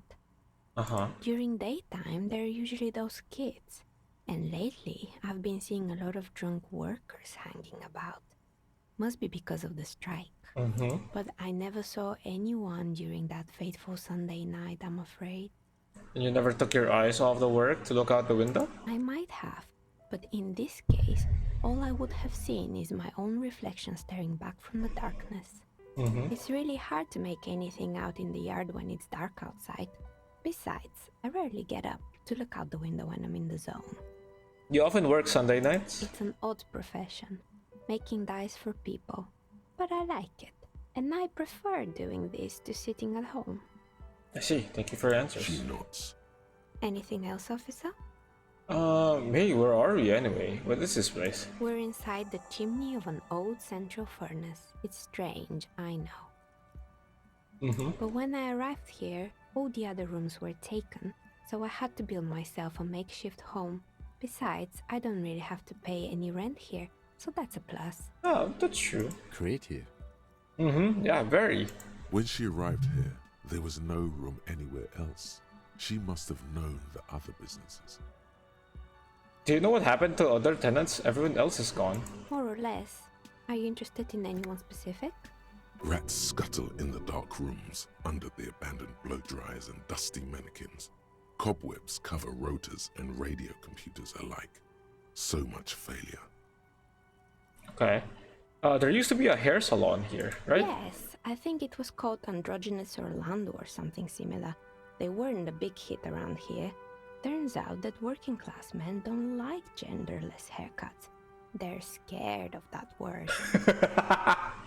You wouldn't like it either. The others would laugh at Hey, it would look good on me, okay? Fuck off, physical instrument. It's not about the haircut. It's about the Yes! confidence. Yes! What's wrong with experimenting? The customers should have been more open-minded. I guess it just wasn't the time yet. Oh, what happened at the gym? It wasn't merely a gym, it was Artemitep's boxing club. A community project created to steer at-risk youth away from drugs and crime. And who was Artemitep? A kind man from Zemsk. I heard he had some trouble with the law when he was younger, and that's why he wanted to start the gym, as his way of giving back. Maybe that's what Kuno needs, a community-centric boxing club. Kuno? Who's Kuno? It's a little ginger gremlin who likes to defile dead bodies.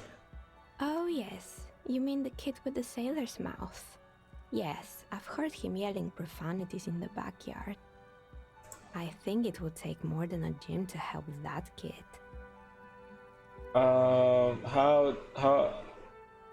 How did the community project work out? It didn't. If anything, it made the youth situation in Martinez even worse. At some point, someone started a rumor that the punching bag downstairs was full of amphetamines. You should have known it. Shut up, electrochemistry. Don't let me do drugs again. Eventually, the coalition took away the funding and the club went bankrupt. This was a few years ago. It's gotten much more peaceful around the plaza ever since. What's up with the broken windows? Oh, this one's a mess. There used to be a company that promised to repair windows 24 hours a day. What could go wrong with this one, right? Turns out, the business was actually set up as a front for an illicit group that was producing snuff milias. Oh my god! Who would have guessed? And they never cleaned up the debris either. Now it's just littering the hallway and I have no idea how to get rid of it on my own.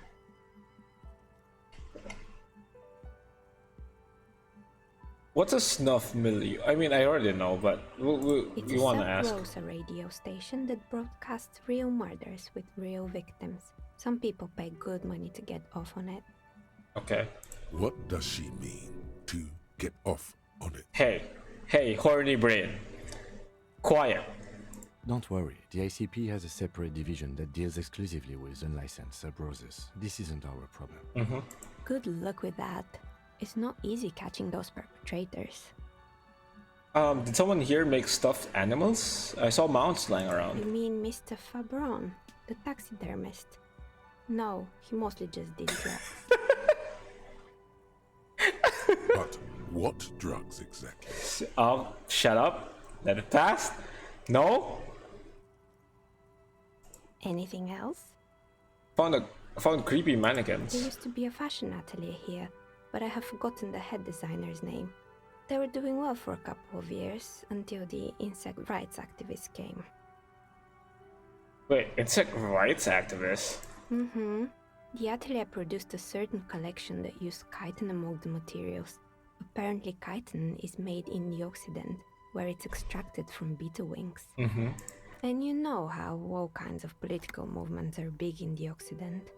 The activists shut down the biggest chitin supplier, which of course caused the price to skyrocket. And, naturally, all the most fashionable tastemakers refused to be seen in chitin from then on. The atelier went bankrupt before they could finish the collection.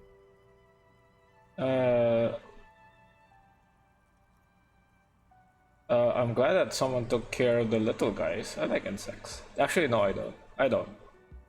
Let's just say this. At least it had some spark. I don't like insects. Most thing designers just combine lace. I'm with afraid of leather them. and call it original.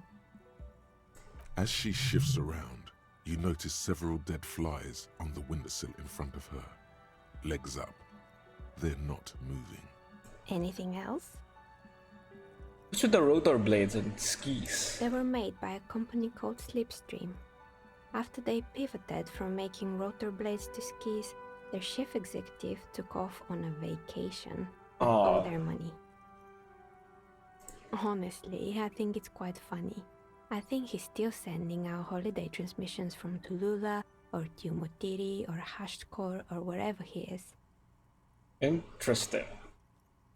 Wait, it's illegal running off with company's money like that. Why hasn't he be arrested? Sure, it's illegal, but it's not exactly anything extraordinary in business. Besides, Slipstream is history now. All their remaining assets got seized by the bailiffs in 47. I have no idea why those skis and blades are still lying around. What a strange machine. Fortress Accident, the Yes. radio game studio. They were an interesting bunch. We talked about role-playing systems every now and then. Once, I even saw two of them get into fisticuffs over Wiro. They certainly took their work very seriously, even if they seemed to be chronically liberal with their schedules. What do you mean, liberal? What happened? The usual. They ran out of money and couldn't get the project done on time. What went wrong? Well, I did hear them talking at times. Mm-hmm. They seemed to believe they were historical individuals on some grand quest. From what I've seen so far, the project did look quite impressive. Yes, but when the money started to run out, they just began to complain a lot about capitalism. You know, how the markets are rigged to keep out new businesses and so on. Uh-huh. In the end, they just didn't get it done. They didn't have enough willpower to produce something truly historic, and to show up to work on time. Showing up to work on time is hard. No, scratch that. Showing up to work at all That is true. difficult, especially if you've been drinking. Yeah, showing up to work on time is hard. Yeah. Oh, that's too bad. Would have supported them. The project looked great. Yeah. Oh, let's go with this. Not the wisest decision. You would have lost all your savings. The result is 1 on a 20-sided. Oh no! Anything else? And not one! The terrifying taxidermy bear at the cellar. Oh boy, the fabled Revashow ICT. You're in for a treat here. The place was owned by two guys who had some rather innovative ideas about marketing. The bear was one of them. Now ask me about their other ideas. Alright, what about the other ideas? There was really just one. And it involved picking out the prettiest girls in the neighborhood and paying them 20 cents per hour to man the booth. And by man the booth, I mean slump behind the counter with a face that could maim you if you ever dared to disturb their bored magazine browsing. Well, that's not good marketing. Fritte does the same thing. Oh, true. I know a girl just like that. She works in Fritte. As a cashier, she's not particularly friendly. Employing silky teenage girls is a widespread practice, yes. Unfortunately, they always come in packs. I'm talking about acne-ridden girlfriends and gorilla-like boyfriends loitering near the shop. At least that's what happened with Revashow ICT. And they already had the bear. What about the bear? The bear. Didn't work out? Of course not. The bell was terrifying. No one wants ice cream guarded by a hostile apex predator. To make matters worse, the fridge didn't work too well either, and half the ice cream came out malformed and partially melted. Damn, that's unfortunate. Eventually, Ravishell Ice City lost the price war to its rival, Glacé 5000. Glacé 5000 sold caramel sundaes for only 5 cents a piece, out of regular fridges. The bear was scary. Every time I saw that bear, I felt scared, like it could become alive at any moment. The taxidermist who made it said it was his vision beast. He said he met his vision beast while high on desiccants. He called it Megatherion. Scary, but cool. Yeah, kinda cool. What's a vision beast? It's an imaginary beast that guides you through life. By telling you to do more drugs. I thought we would have something, you know, more spiritual here and actually motivating. Well, okay. A wise and noble beast, guiding you toward the land where the streets are paved with drugs. I don't do drugs. Very good. You shouldn't do them. You're a police officer after all. Yeah, of course. Anyway, now you know the story of the fallen ice cream empire. Outside it's light. Light scatters from the low-hanging cloud cover. There's always the threat of snow. Anything else? Another failed business, perhaps? I've been here for a long time. I found the building's intercom, but it's not working. Oh, right. I hope you didn't try to ring me.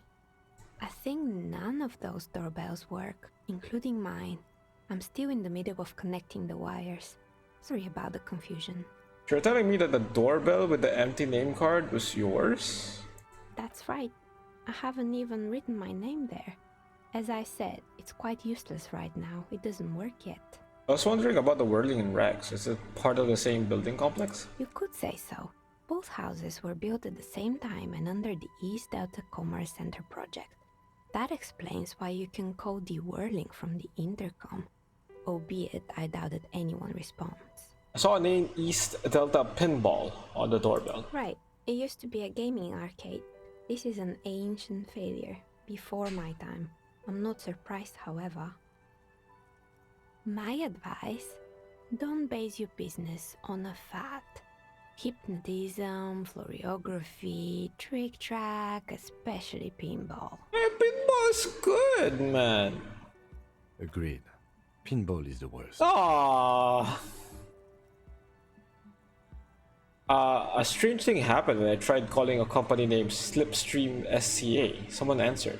It can't be true. They don't work here anymore. They've been gone for years. But someone did. Are you sure it was Slipstream SCA? Was it a woman? Maybe it was Plaisance from the bookstore. First, it wasn't Plaisance. I know her. I would have recognized her voice. Oh, right. But did this person say anything? She said she was from Tricentennial Electrics. Tricentennial Electrics? It used to be a major electric company 100 years ago. Are you sure it wasn't just some kids playing a prank on you? Whatever happened, keep your cool. It's probably better to admit that it was a harmless prank. No, it was something else. Something eerie. Pranks can be eerie. Oh, the kids these days. We were just one of them, and now they're terrorizing us. No solidarity. Okay, I have a few more questions about the building. Sure, I'm listening. Okay, I have nothing. Good. I hope it clarified things a bit. What else? I heard this place is cursed. Did you know the people call it the doomed commercial area? I've heard the stories, but I don't think those stories are true. Wait, how do you explain what happened to all the companies then? Our place is still on send me. She's convinced that the place is swarming with malicious energies. Plaisance, the bookshop lady? Yes. I've heard that her business is doing rather well. Have the energies spared her somehow? Actually, the bookstore isn't doing that well. There are hardly any customers and she had to exploit her own daughter to keep the company going. All right. But it's not just the bookstore that's still up and running. What about the whirling in racks? Some people say it's part of the building complex. The whirling isn't doing well either. Its waiters just took off, and customers have trouble paying bills. And then there is me. I've been here for 14 years, selling novelty dice to role-playing enthusiasts. Not exactly a million-real business idea, yet somehow I've survived despite the talk of malicious energies. I mean, that's true. It's because she's in cahoots with the demons. It's because you're confident, dedicated to your craft. The curse will get to you. I'll be the first to admit there are many inconsistencies with the so-called curse. Wait, Plaisance thinks you're the source of it. Yeah. Malignant entity? What does that even mean? Some kind of sorceress? What about you, officer? Do you think I'm the malignant entity? The jig is up. The she-demon knows you've uncovered her true identity. I'm starting to see that there is no curse, only business decisions and natural market fluctuations. Exactly. Truth is always so disappointingly mundane and boring. Yeah. But I'm glad we got this sorted out. Anything else I can help you with today? Why hasn't their business? Ooh. A gust of cold air sweeps through the chimney. The stones and minerals on the shelves rattle as though agitated. For a moment, it almost feels as though you're outside the building, exposed to the atmosphere. This is still just a theory, but hear me out. I think I know why your business hasn't failed. Didn't we already talk about this? It's because you're not in the same building as the others. This isn't technically the Doom commercial area. What are you talking about? My address is exactly the same. Rue de Saint-Guilain 10. No, the old coal plant that used to be here was subsumed into the new venture. Its ruins swallowed up, yet it has a different address in the heart of the city. No, this used to be a coal plant. You're at the chimney of another building. This doesn't make any sense. Are you saying my business was spared because of a technicality? Where is this coming from? It has a different address in the heart of the city.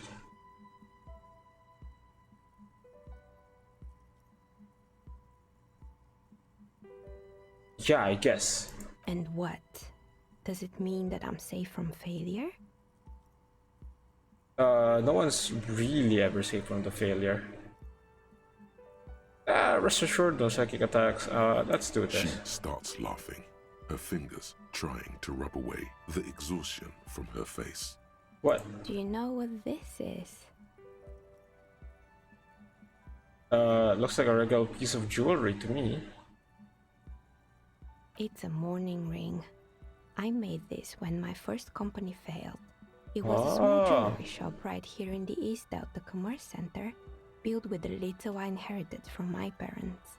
I drove it into the ground within a year. I didn't have what you would call a viable business plan. Why are you telling me this? It wasn't just the jewelry shop either. I always thought that it was just the world that you were supposed to try again and again until you finally succeed. And now you're telling me what? That it was all because I didn't run my little shops and ventures from a dump inside an abandoned chimney? Hold it up, you made it nice and cozy here.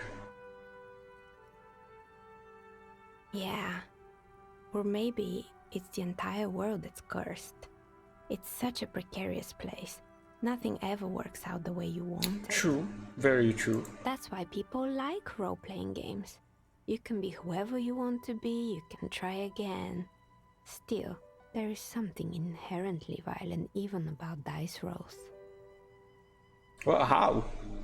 It's like every time you cast a die, something disappears. Some alternative ending or an entirely different world. That's true. I almost failed getting to you. But anyway, thanks for sharing your theories, officer. Hey, no problem.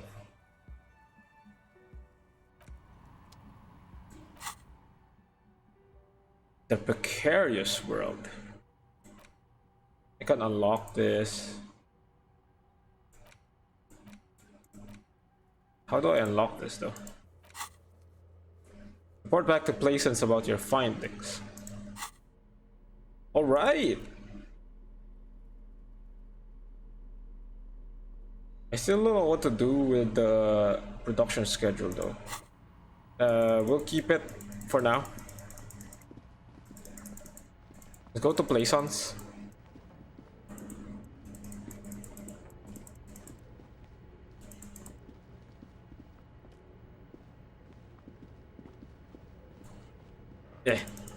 Yeah.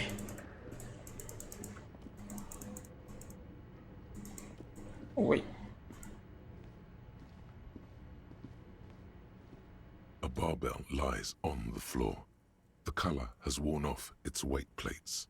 It's 60 kilograms. Your triceps hum at the sight of these weights.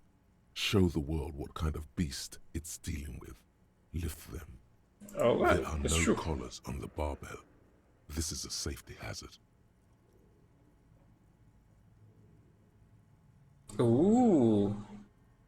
Look, it's trapped. There are no collars on the barbell. You're right. The weight may fall off. Better not touch it then. Yeah, bastard would just remove the collars. Be a felony. It would be a violation of EPIS safety regulations if the gym was still operating, but it isn't. No one's supposed to come here anymore. I should not. I shouldn't. Or maybe I could save. Oh, hi. Or I could save and actually do it. Nah, now he won't. Mr. Kim didn't want me to do it, so I trust in him.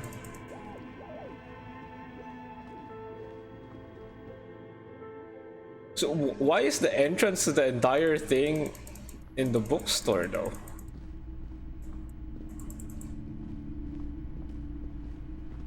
What have you found?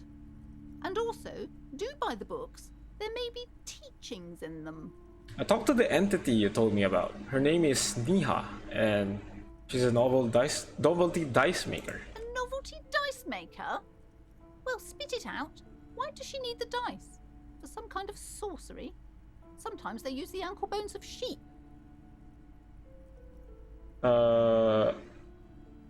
She's not a sorceress or some malicious entity. She's a businesswoman, like you. I don't understand. If it's not her, then where is the source of the doom? How did she explain the curse? She's squeezing on the pendant too tight. A Oh, drop God. of blood in her palm. To hell with it. Perchance you ought to just lie, sire. She says there's no curse because there are too many inconsistencies. The source is in the taxidermist's shop. He became involved in arts darker than taxidermy and brought the void. Honestly, I don't have an answer yet. There still leads to be followed. Like that strange radio computer thing. It says there's no curse because there are too many inconsistencies. Too many inconsistencies? What kind of talk is that?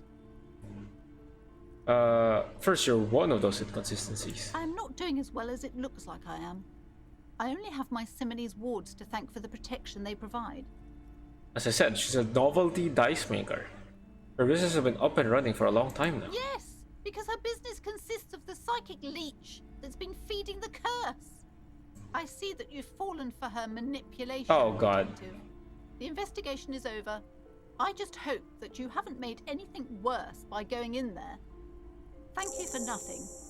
Please do buy some books or be on your way. Okay. Anger and loneliness keep this woman moving through the waking hours. Your little words are no match for it. I am sorry we had to disappoint you, ma'am. Can we go now? The shop around you feels ancient suddenly, damp and saturated by the coastal air. The books are rotting. Okay, so now we have nowhere to go. Too, 1,200 meters away on the urban coast, the dark shape of a church is reflected on the water, calling. So now we have nothing. This is the only things. Find this person you know who tampered with the scene. Ask Kuno if he knows anything about the victim's clothes. Okay.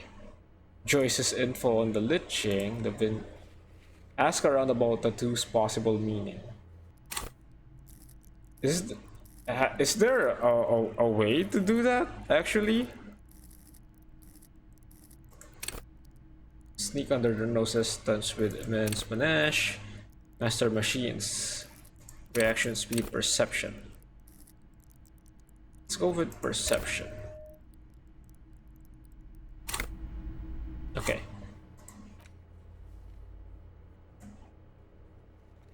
Yeah, but I can't get to the hangman anymore. It's not there anymore.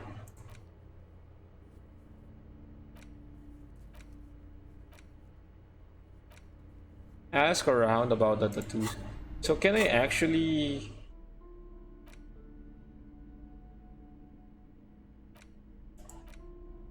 An intricate web of blue lines stretches. The pattern still kind of has an ethnic feel to it, but nothing familiar. Can I actually like show these to people? Because the notes are saying, ask around about the two's possible meaning.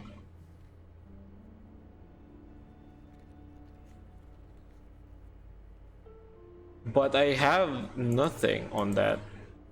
Let's replace the lost bull first. We did get an extra ball.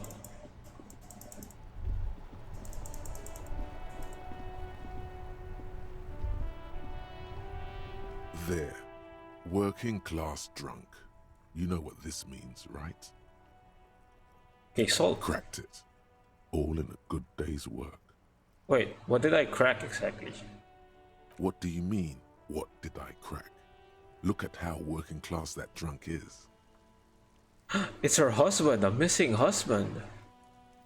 Yes, and you found him. Now go and tell the working class woman.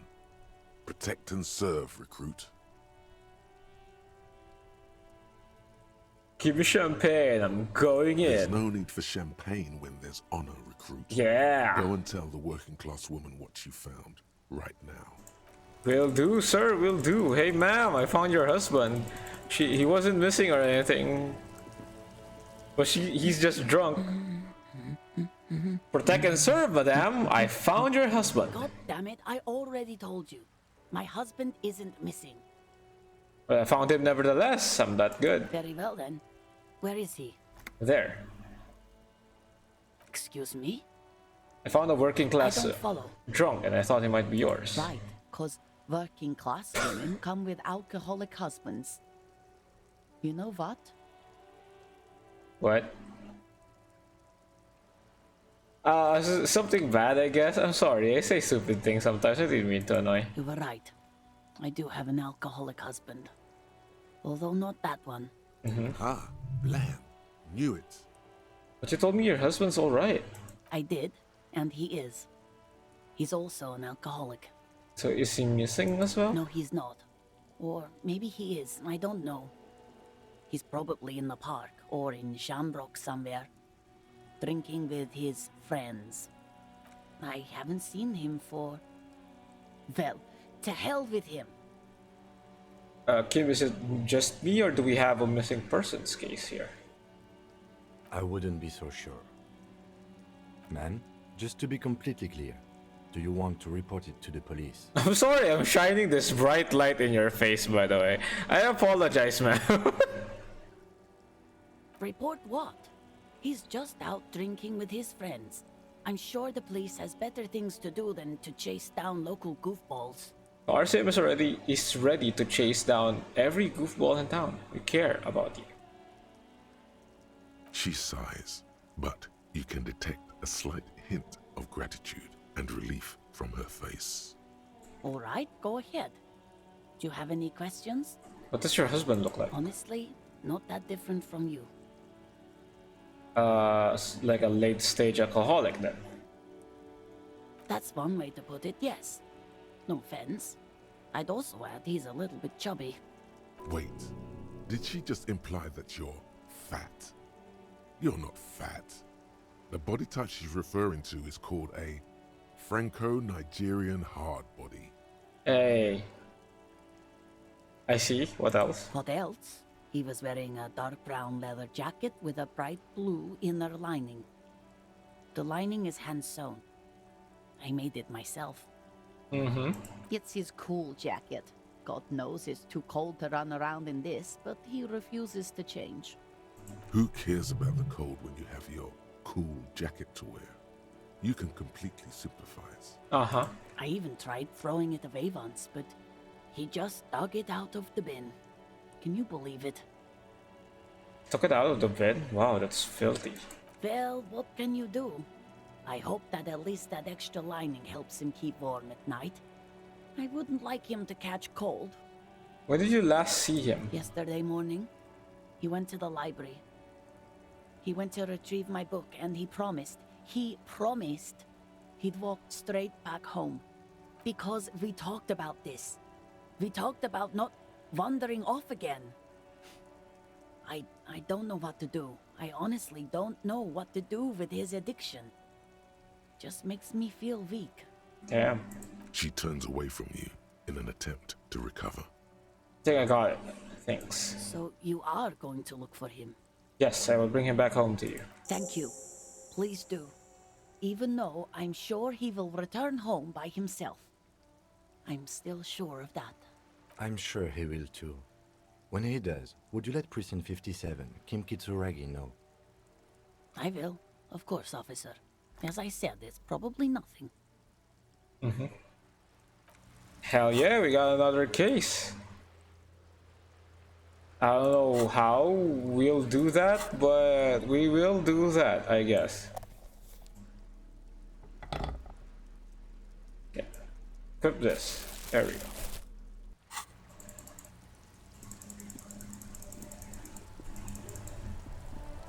I just realized I'm blocking him. Wait, let me go fix that.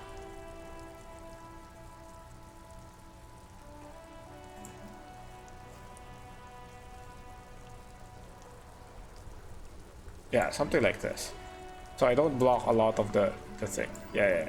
This is good. Okay. So what else can we do? Victims' tattoos. I don't know who we can ask about that. Do we have anything new with Kuno? Because oh hi. How the fuck do I get up to you?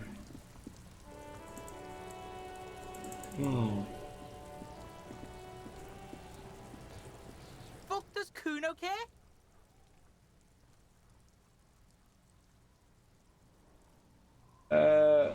Kuno doesn't fucking care.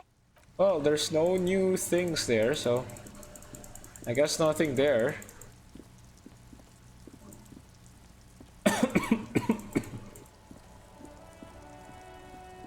It says I can ask around about the thing, but I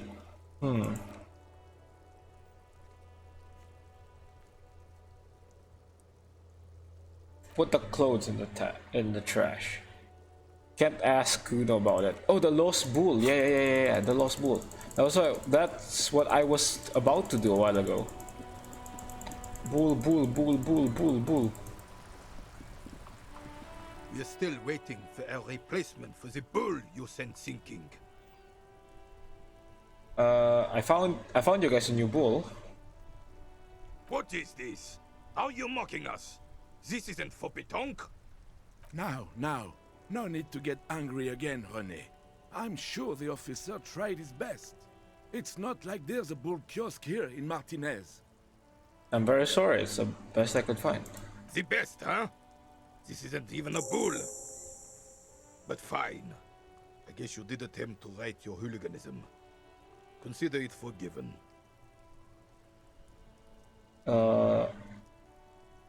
Okay.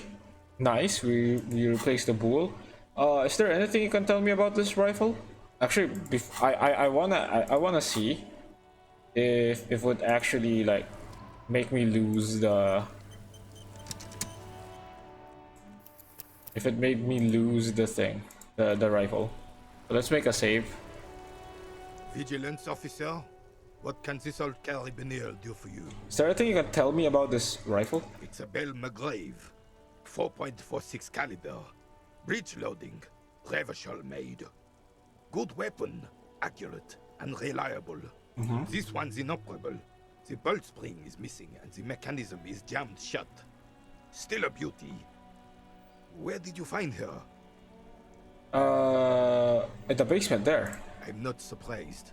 There are probably lots of forgotten wartime weapons lying around here. Back in the day, everyone had something stashed away. As for the rifle, I don't know what else to tell you. These BM-446s are an antique. No one uses them anymore. The ammunition is impossible to find. I saw the statue, Felipe III, near the roundabout. Ah, yes. King Philip III, on his steed. A reminder of what Revachol once was. Oh, absolutely. At the mercy of a cocaine-snorting tyrant who emptied the treasury so he could sleep on a bed of gold. Cocaine? Cocainum? Sounds like our kind of king. And just imagine what kind of cocaine a king would have had. I just realized if I went down like this, you can't see my my clothes. Let me adjust myself a little bit up. Just a little bit, okay? There we go. Oops. Where's the school ELYSIUM? There we go. A superpower, feared and respected. A testament to what this country can be under the leadership of a true king. Someone who knows how to rule. How should a true king rule? Decisively, without fear of offending the sensibilities of the frail and weak-minded among his subjects. This is something the insurgents never understood. Seems to me a leader should take care of his people before himself. A nation is only as strong as its leader. That's why it was such madness to try to... Don't get started on that again. What happened, happened. He's heard this rant many times. The carabiner doesn't reply, but his entire being communicates unbreakable resolve. Let's talk about something else. Right. I'm eating this gummy worms. So nice.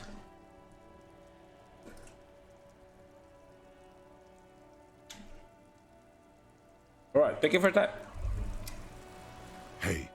Psst. Yes. Who, me? Yes, you. Word on the street is you're ready to start building communism again. What?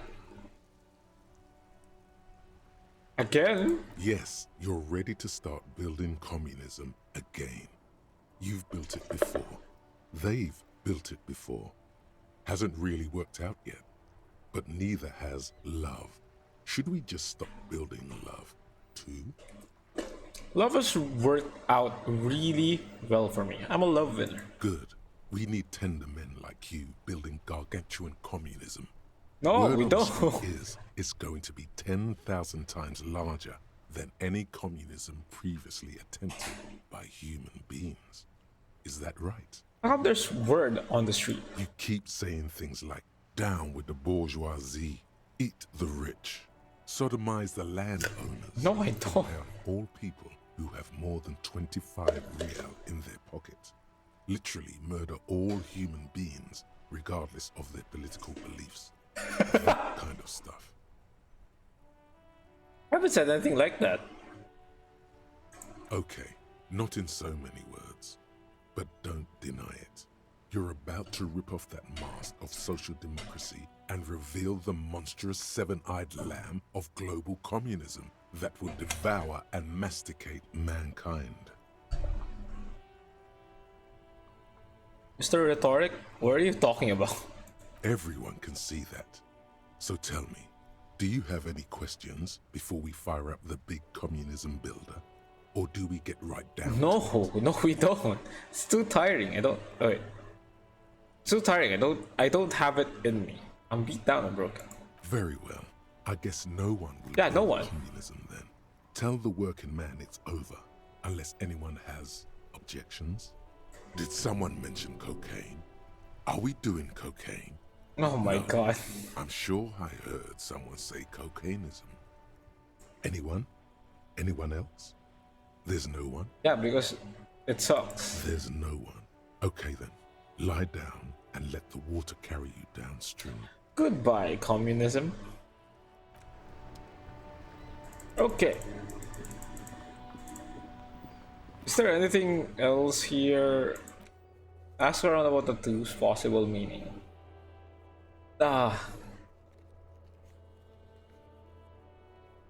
That's kinda hard though.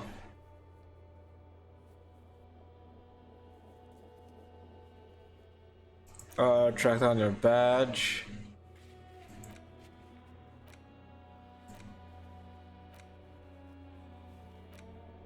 Yeah, we don't have anything else we can do right now. And we can't really pass the time as well.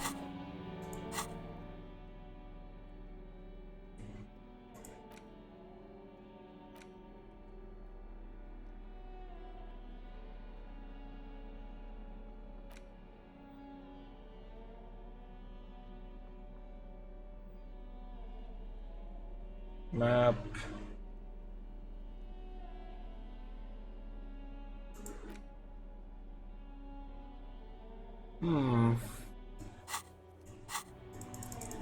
There's nothing much else, to be honest.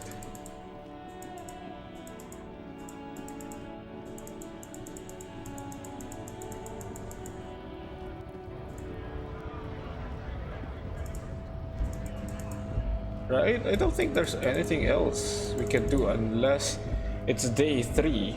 Unfortunately, it's way too long until the next day.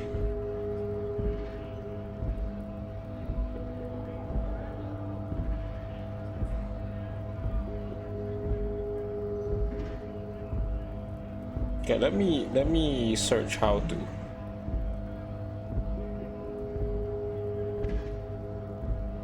How to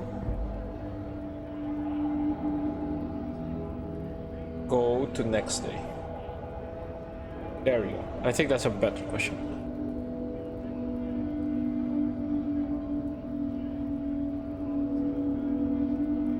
Please read the case notes from your ledger. Oh, I can do that?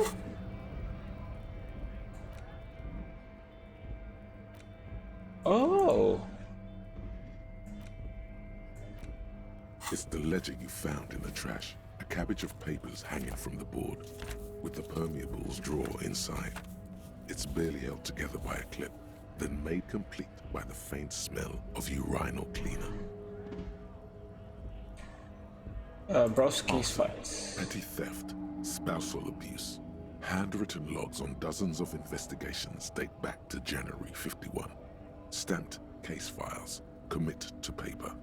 These are your last couple of months in Revachol, Precinct 41, Jamrock Quarter. You don't exactly close them, so much as distance yourself from the smelly papers. They're a little further from your nose now. Arson, petty theft, spousal abuse.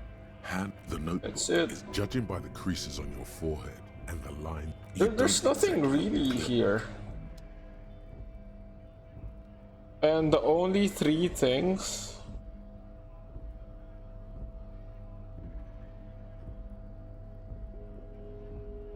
Yeah.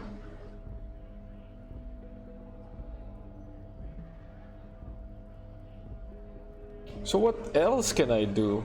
Like, to pass the time then?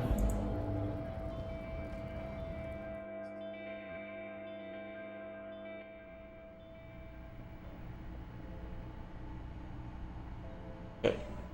Let me go check what we can do for day 2.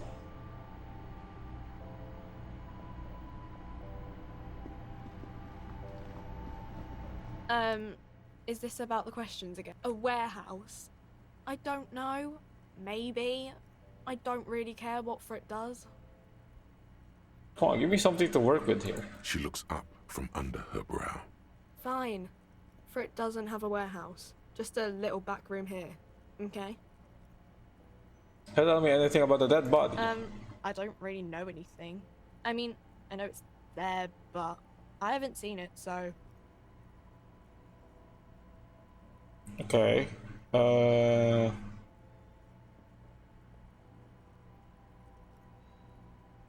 Let's see.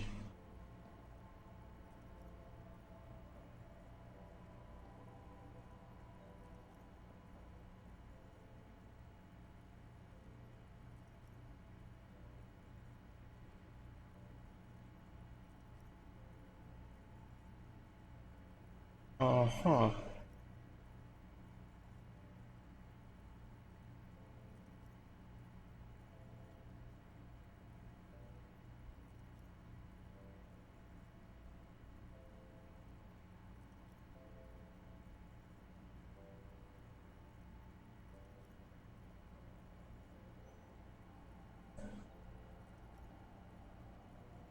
Okay, so did you know the man who died? Not really.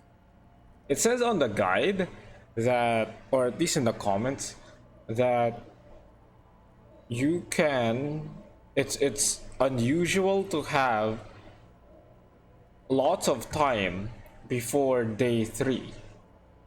So I'm guessing I just need to like open all of my options. No. I didn't know him at all. I don't know really long.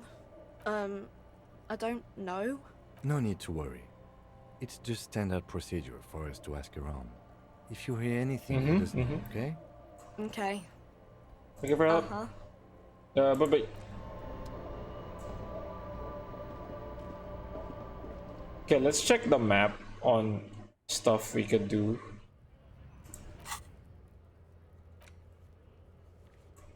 A horseback monument. Encyclopedia medium. This one I can't do anymore. Oh. There's stuff here. Mirror. Impossible. Kuno. Annette. Oh, so there's lots more we could talk about. So let's go check the thing. The statue. We failed that before. So we can try it again. Now that we have a boost in stats. An old monument stands in the middle of the traffic island. Even by the standards of the Philippian kings, old sumptuous Philip was known for his profligacy. In what way? Well, he blew through the whole national treasury, starting the decline of one of the penultimate century's greatest superpowers, the suzerain of Revachol. His own maladministration foreshadowed the fall of the monarchy. During the anti-centennial revolution, an end to his family line and the monarchy on the Insulindian Isola. How did he manage to blow through the entire national treasury? Stories have it that he had his bedroom converted into a treasure chamber, where he stored unfathomable wealth. Krugerrands, bars of gold, ornate weaponry, armor, and various chalices. He called it the Sol Aurum. It was obscene.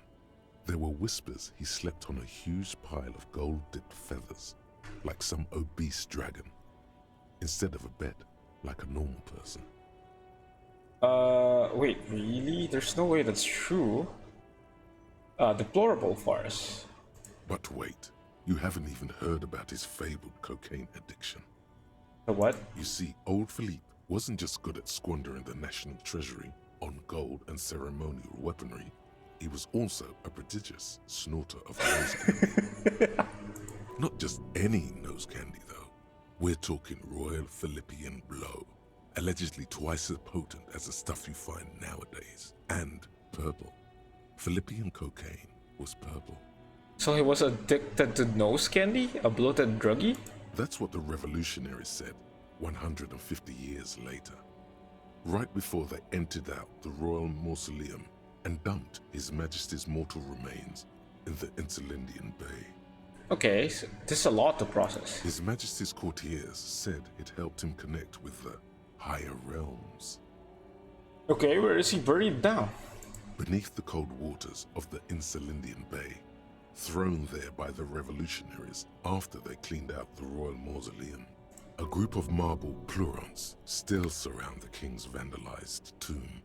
A deathly cold wind sweeps up candy wrappers and old newspapers. What happened to the statue? The original was blown apart by communards, then further damaged during the landing of the coalition's airships during the turn-of-the-century revolution, when Martinez was leveled.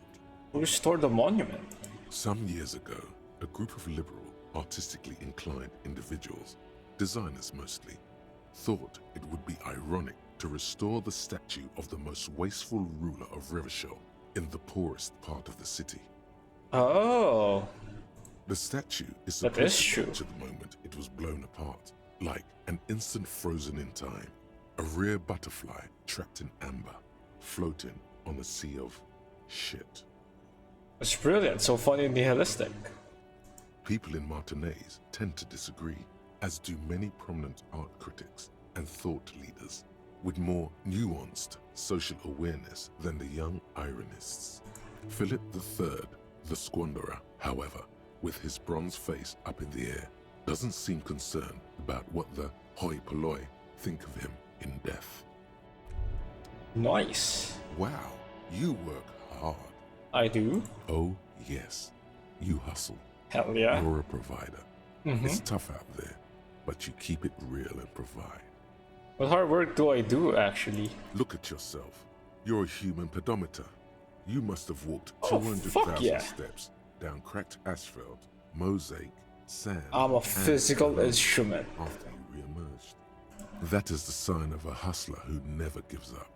The world is harsh and people are evil. You didn't make it that way, and you won't let it break you. You ride. I'll fucking ride till I die, bitch. That's just what it's like. Fuck Life yeah. and death.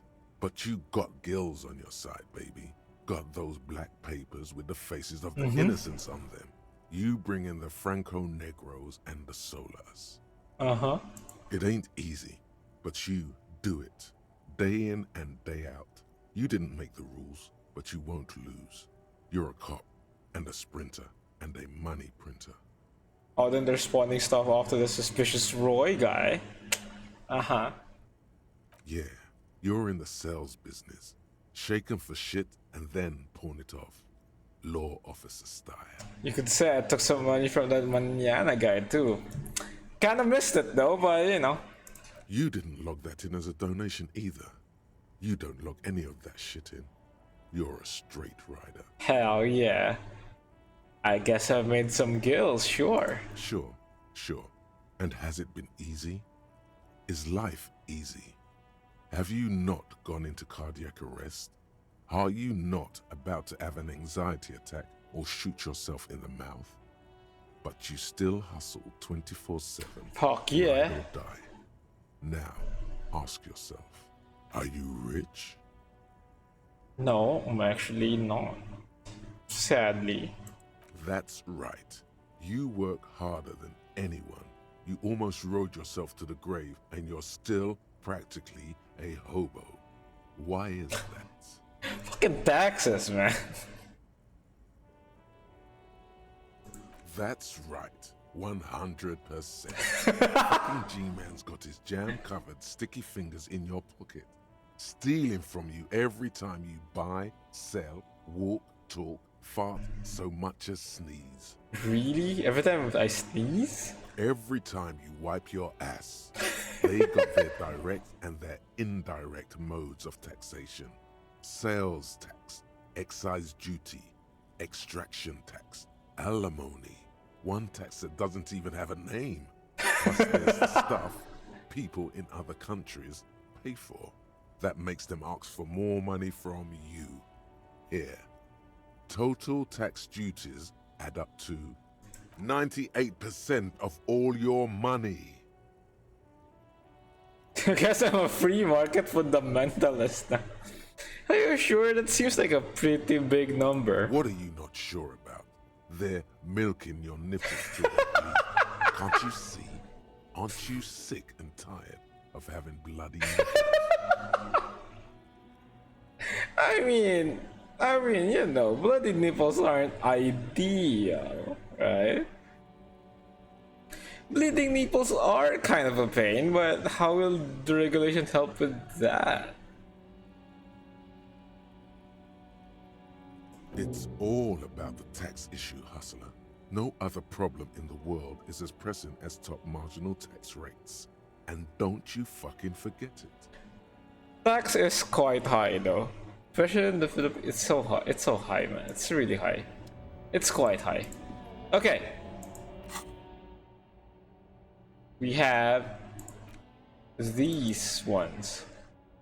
And unfortunately, we can't really like add them here. Sadly. So we'll just keep it as is for now. And then we can talk to Annette. She has a thing here. See, Annette.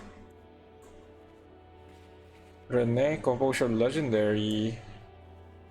Sileng, rhetoric challenging. Okay. We'll do all of that just so we can pass the time. Let's go to Annette first.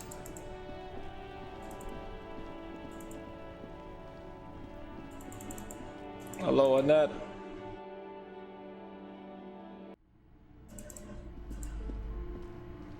Hi, Ace Detective. Are you here for more books?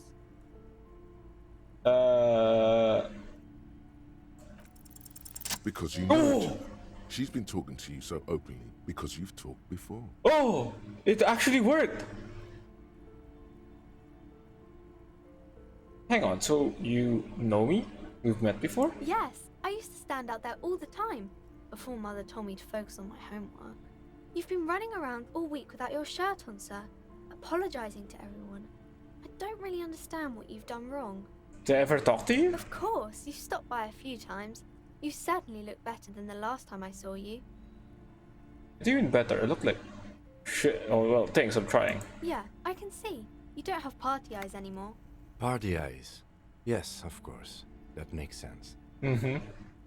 Party You eyes? know, like a cat in the dark, all big and wide-eyed. It certainly looks odd on a man. The swiveling eyes of a loony drug addict. Oh. That is what she meant. You were probably going to. Yeesh. Fuck yeah. You should get some party eyes right now. Snap those sequins on you, boy. Does that mean I've been partaking in narcotics? Oh, baby. That's not what you have to worry about. Worry about the important thing. Oh, so why didn't you tell me you knew me to begin with? I didn't know I had to do that. Thanks, I've learned something about myself today. I'm glad I could help you, sir. What are you doing now? Math. It's really difficult. Like, really. They say you need it to get rich. Better than standing outside in the cold, I guess. Yeah, it's much better. I mean, it's safer here. Oh, I found something while you were away. Oh, what is it? I thought this would fit you. Like, thanks for helping out. Not me. The city, I mean. Like a detective does. Oh my god, yes. Wait, where did you get what it? Dick Mullen would ask. I got it from behind the curtains. I'm not really supposed to go there. A detective hat? Yes, just like the one Dick Mullen wears all the time. You'll look way more serious with that. Hell yeah. Right, I have to get back to my homework now. Before Mum notices. Man, this is hard. Okay, bye, see you around. New clothes, baby, yeah. Equip it. Yeah, look at me, baby. I'll look great. Well, not really, but you know, as great as I'll ever be.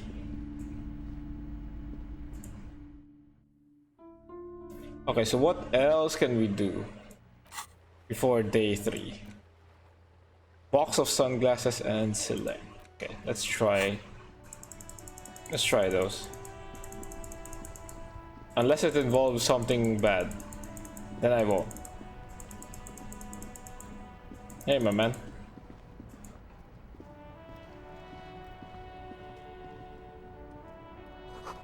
Let's grab macaronis.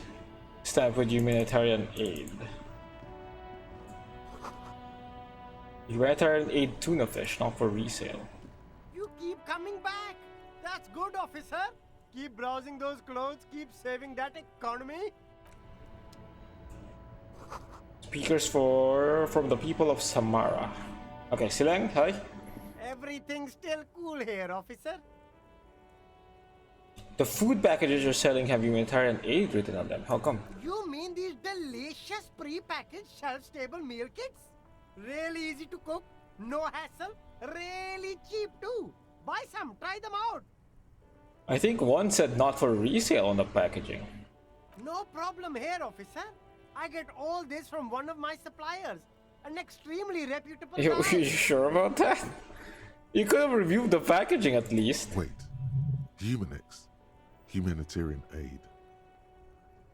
Supplier drive that Humanox lorry over there? What? Look, officer, I'm just a retailer. You'd have to talk to my supplier if you got questions about the supply chain. That's how the game works. Hmm. Interesting. Very interesting. Rhetoric. Humanitarian aid macaronis.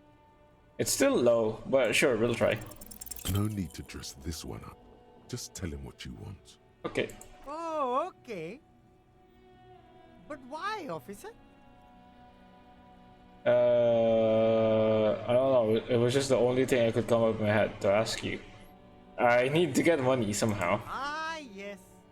Money is very important. Yeah, very, very. Are you trying to ask for a bribe? No. If so, you're not doing a very good job. No, I'm not. Sorry, detective. Okay, where's the sunglasses thing? It was this one, right? You keep coming back. That's good, officer. Keep browsing those clothes. You find your hands. The box smells. Economical, but also trendy. Look firsthand. This one, right? The shine on these sunglasses very lasts low. a lifetime, officer. 100% guaranteed. Give me those shades you recommended. Abort. These are hideous. What's more, they don't even fit your face. You can feel them pinching your nose and chafing against your brow. Damn, officer. You look like a mega secret spy. Very secret. They're practically made for you. I'll let you have them for 2 real and 50 cents. No, I They're won't. perfect for concealing your bloodshot and baggy eyes. It's going to be very difficult for anyone to take you seriously with these things on your Yeah, face. let's not. No, you are definitely not buying those. Yeah, you're right. A little sensible for those. Are you sure? But they look so good on you. You should think this through, officer. Yeah. Maybe you can find some interesting sunglasses in the box. It actually worked! Ah, I see. A pair of water blue shades. Sub-insulindic rendezvous. Oh, very interesting choice, officer. Very high culture. Uh-huh. Try them on. This is how a sea monster sees the world. You've become a sea monster, Harry. Giant, hidden, and strangely tender at heart. All is blue. All right, but these actually make your vision worse. It's like literally being underwater. Wow, officer. You look so cool. Uh-huh. And they can be yours for a mere 3 real. My regular customers have passed them all up because they've got no taste. But you found them. What about these? The lieutenant tilts his head and steps back, eyes narrowed in a thorough examination. It's a case to him. You look like a musician. Like a blind musician. But you could do worse. Take them if you want. Nah, I won't. It's 3 real, man. Okay, what else? Do we have in the map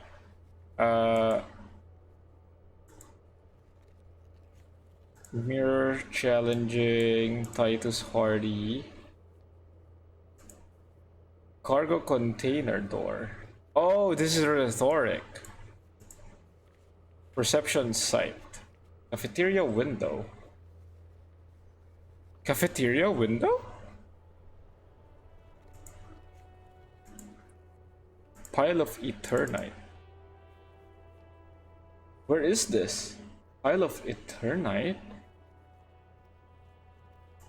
There's a padlock door here. Map wall. A warded door. Ooh. Ooh. Okay, let's go to the cafeteria. Cafeteria window? I don't remember anything about that.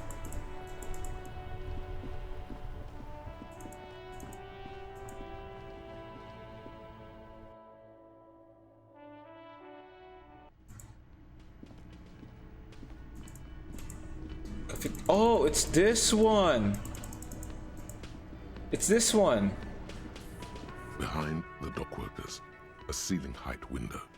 The whole Yeah, thing. let's not yet, because it says it's not time yet. Pile of Eternite. Where is this?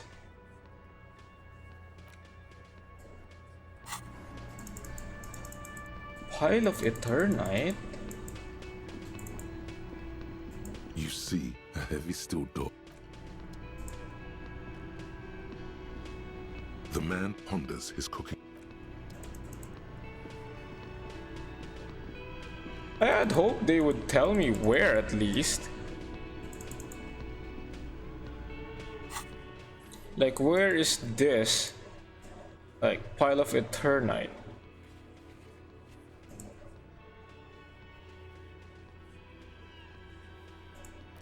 Is it in the apartment complex?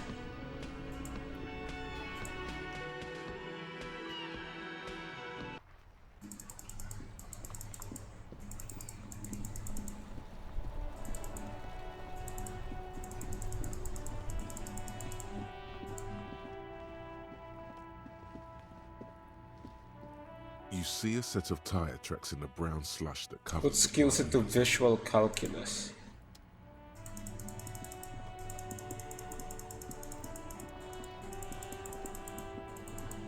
Okay.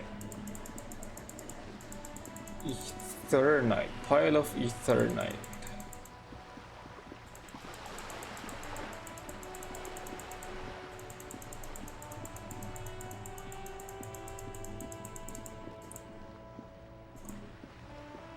There's a padlock door here that we can get into. I don't know if it would be a wise idea, but we'll do it just because.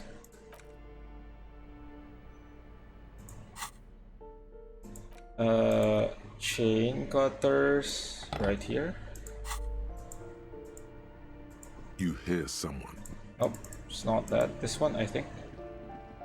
This door has been closed with a padlock.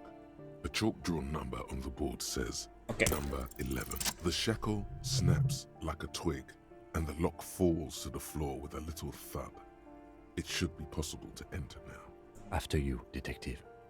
Oh, you're just letting me? Okay.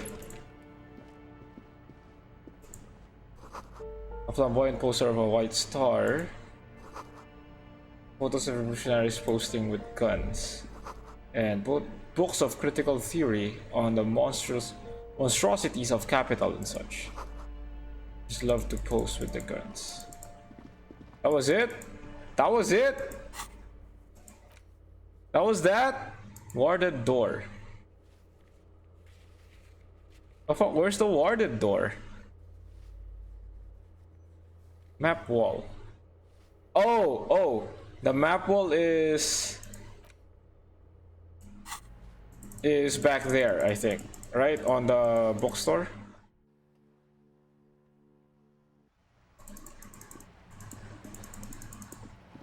Is this? It's not this Just one, right? an ordinary wall. Nothing to see here. Okay.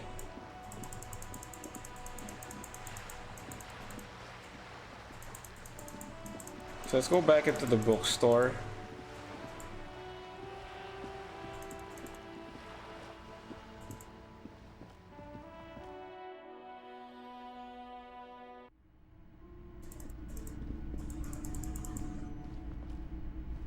Oh, this is the warded door. Shelves filled to the brim with crime novels featuring the supposedly stalwart crime fiction is a disgrace. An asinine misrepresentation of the physical attributes of the arduous everyday work of actual police officers. These books greatly overstate the excitement of police work, glossing over how long it takes to actually follow up on leads and eliminate dead ends. What's more, they completely ignore the psychological hardships of year after year coming into contact with people during the worst days of their lives. Not a single mention of all the stress this work creates upon the officer's family.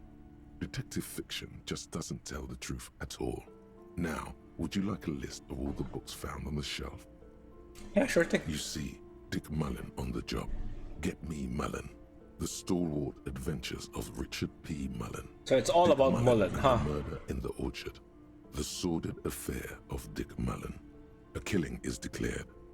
Dick Mullen in the Murder House. The Final Case of Dick Mullen. An Obvious Lie. Dick Mullen in the Flip Tower. The Ordeals of Dick Mullen. Dauntless Dick. Dick Mullen's funeral. Dauntless Dick. The Murder of Dick Mullen. Dick Mullen dies? Oh no. Turns out he faked it to solve a case. Oh, Black, thank you so much for the raid video. Woo! Tell me something when the rain falls on my face. How do you quickly replace it with a golden summer smile? Tell me something when I'm feeling tired and afraid. Do you know just what to say to make everything alright? I don't think that you even realize the joy you make me feel when I'm inside your universe. Hold me like I'm the one who's precious. I hate to break it to you, but it's just the other way around. You can think your stars all you want, but I'll always be the lucky one. You can think your stars all you want, but I'll always be the lucky one.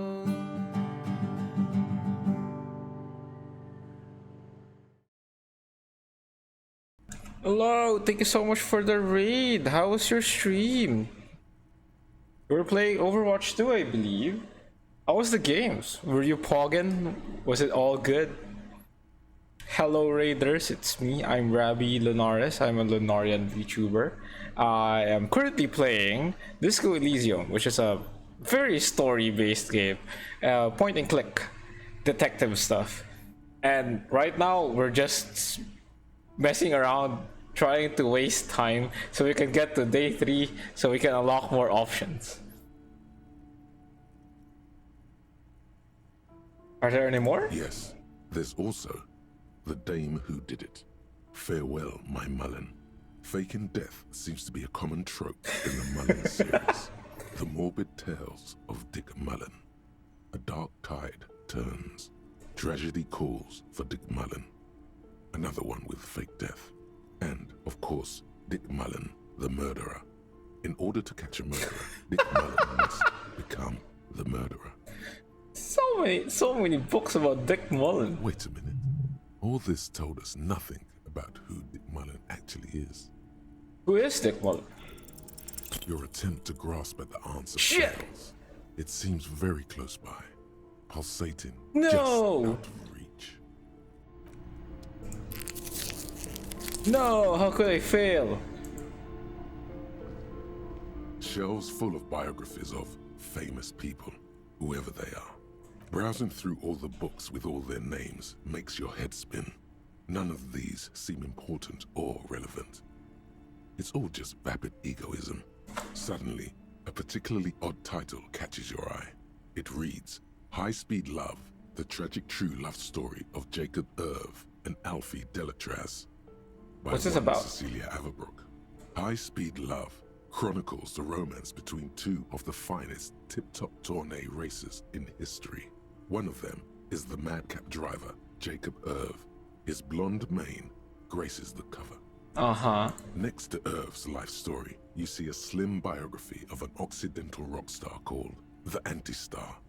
He's famous for shooting morphine into one of his eyeballs and cocaine into the other.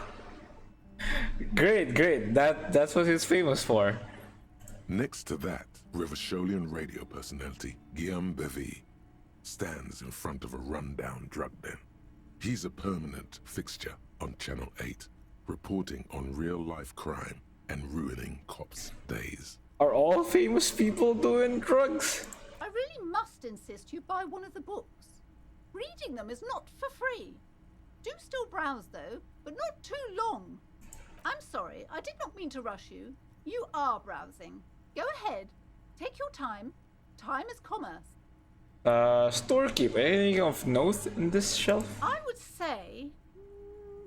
The Greatest Innocence. Yes, most certainly. It's an important educational tool, delving into the depths of history, religion, and their relation to innocentic power. Who or what is an innocence? A very influential historical figure.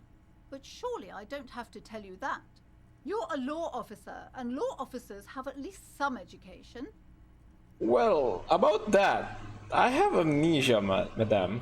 The book is also very daring.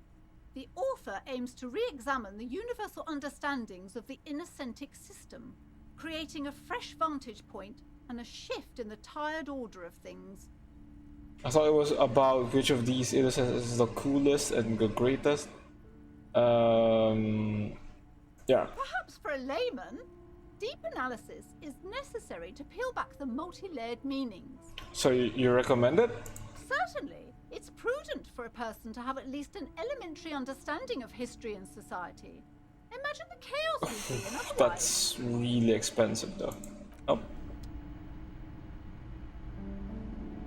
Several maps have been attached to it. The maps look old and faded. Your eye catches a map of Insulinda. Okay, let's look at the map of Insulinda. Displays archipelagos. You see a constellation of small dots on the light blue emptiness of the Insulindic Ocean. The largest in the northeast is La Caillou. You are here. Another far away in the southwest, Seminese Islands, Ile de Fantôme. What else? Ozon, Laurentide, Fas Alamir, Archipelagos, North Arcade Islands. All just specks of dust on the vastness of the Insulindic.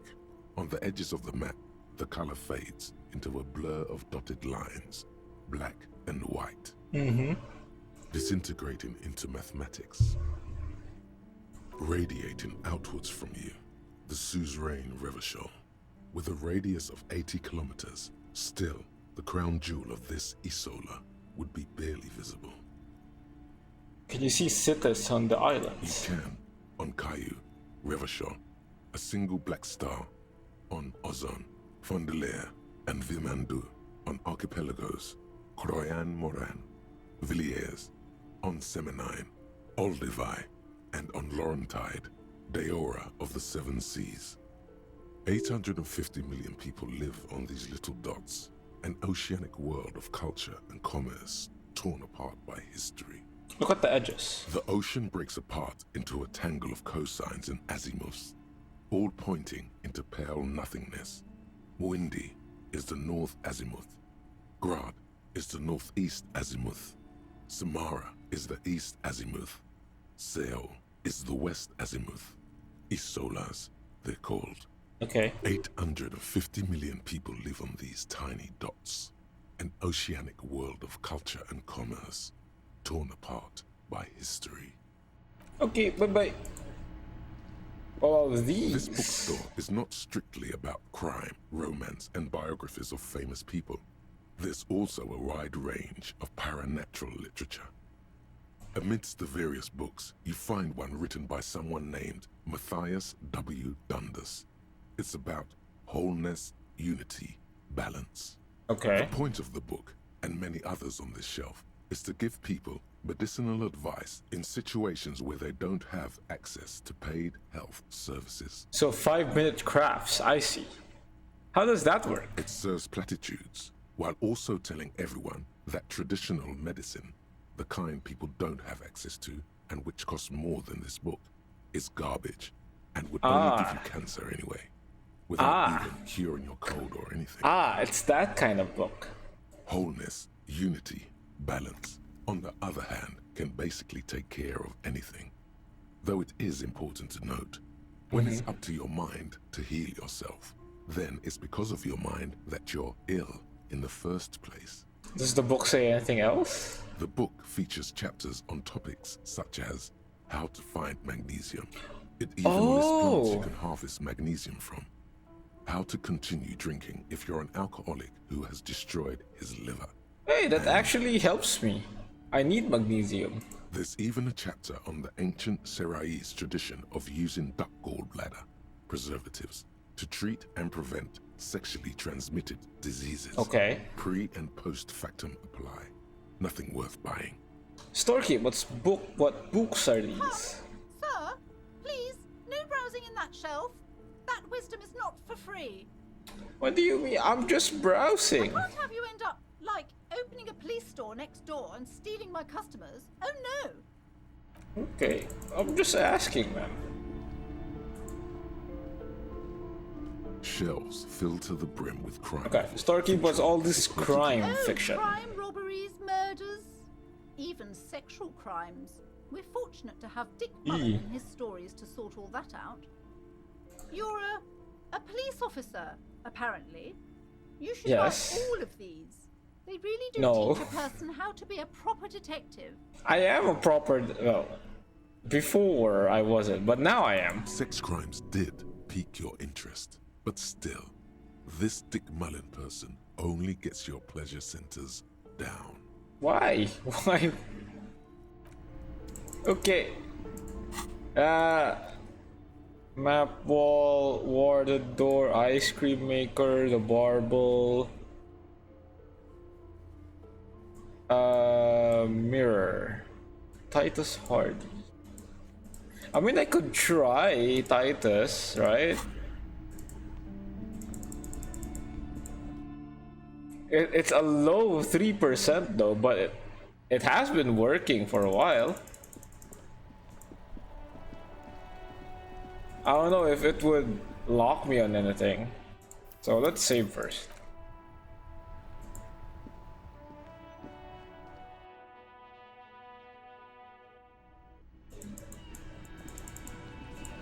Hey man. Looks like the circus left town, but the clowns are still here.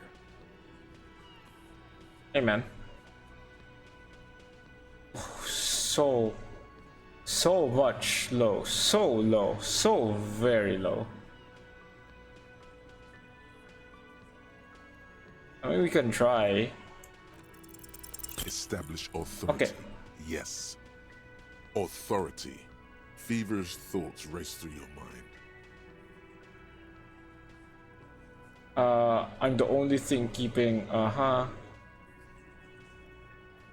That's it? That's all I got? Did you already try the gun thing? I hear the gun thing is excellent and it's great. No, it's not. You're probably right. The others are only there for filler, to make the gun thing pop.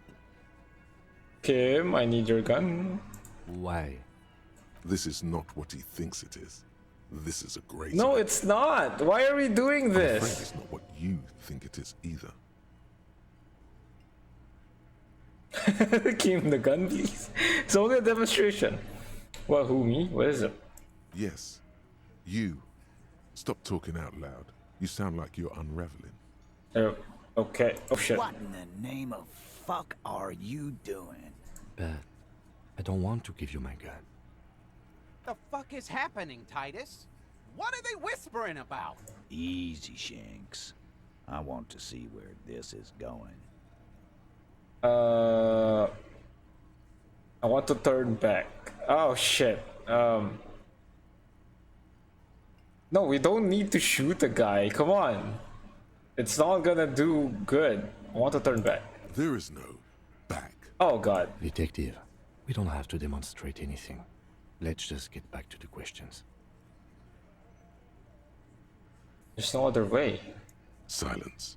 He tilts his head to the side, inspecting you. A brief moment passes. Then, the pressure in the room grows to a boiling. Oh shit. Okay, this is a bad idea. Be careful. It's loaded. Oh god, he actually gave it to me? Good. Now put it in your mouth. Whoa, whoa, whoa, whoa, whoa, whoa, whoa. I want to point it at them. I want to point it at them. Quit your whining. What? You're a bad advice. Everyone knows how to do that. You're a special. No, why? Why is this an option? Yourself. Go ahead.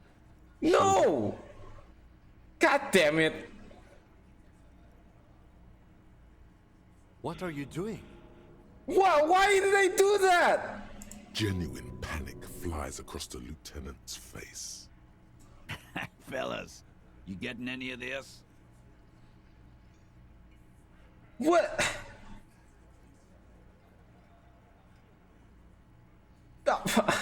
Why did I do that?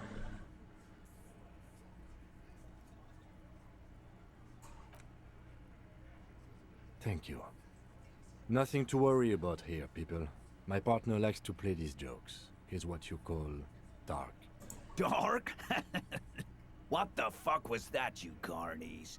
We haven't seen RCM in 4 years, and this shows up?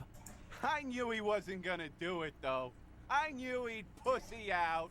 That was a bad idea all around. No. I still have my money on him. Sooner or later, he has that look.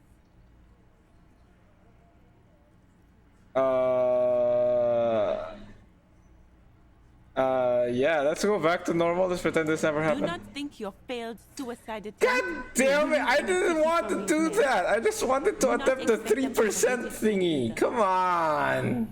Again, it was a dark joke. Maybe we should go for a little walk, Joker, before we continue. Jogging around seems to have a positive effect on you. That was bad all around, man. Get the serotonin running. Keeps those bad thoughts away. That was bad all around. Holy shit. Okay. Rewind. Okay, wait. What do you want to talk about? What in the name of hell was that supposed to be? I didn't want to do it. The theatrical suicide attempt. We need to talk about it. Yes, I want to talk about it as well. Yes, well, I was able to recontextualize it as a dark joke. I will not be able to recontextualize it. I didn't want to do it. I understand you sometimes employ extreme interrogation tactics, but I want you to understand that was too extreme. We can't have RCM officers going around putting guns in their mouths. We can't afford to have that. I didn't want to do it. I didn't want to do it. No.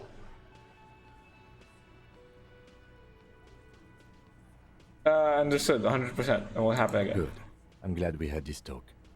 After you. I didn't want to do that. That was dumb. Why did I do it? Okay. Fuck it, man.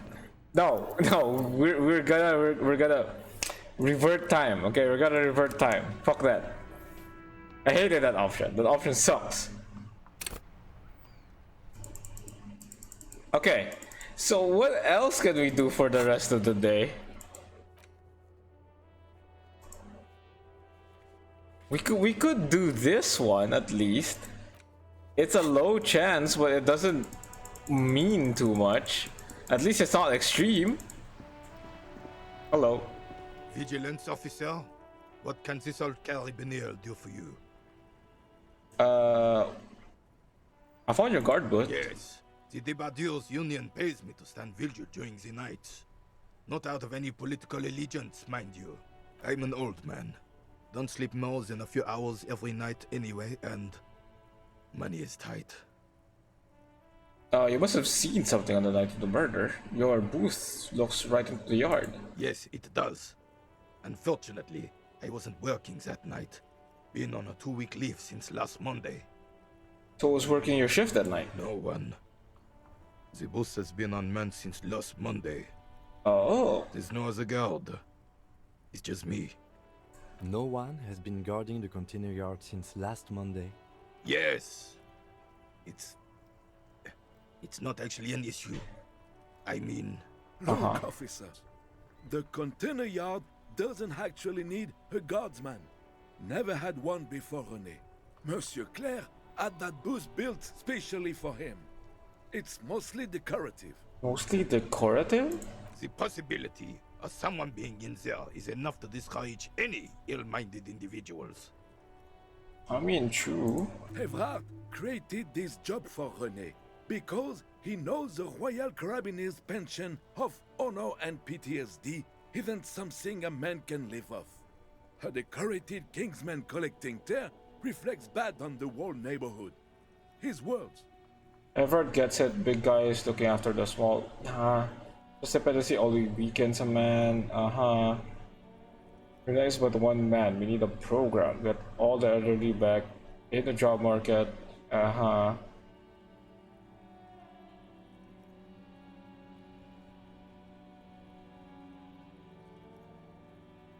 Absolutely nothing wrong with tear collecting. It's my side thing too. Oh, I didn't mean to imply there's something wrong with that. I do it too. Everyone does it. It's an excellent side thing. Yeah. Yes. Can we conclude the topic of my guard booth now? I saw a picture in there. You were in it. Who's the girl? She is nobody. This is none of your concern. And I refuse to discuss my private affairs with the RCM.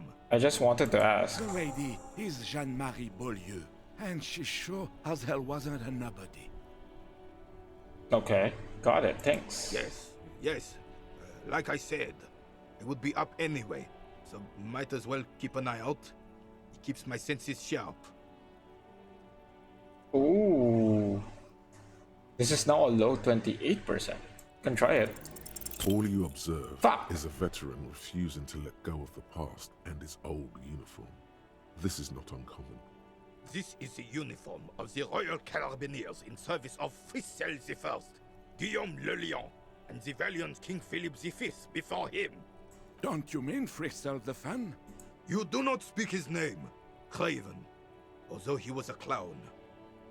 But he was our clown. He was our clown. To ridicule and to mourn. There's something you missed. You will get to it. Don't worry. Oh. That's another thing down. Find booze and drink it. I don't want to.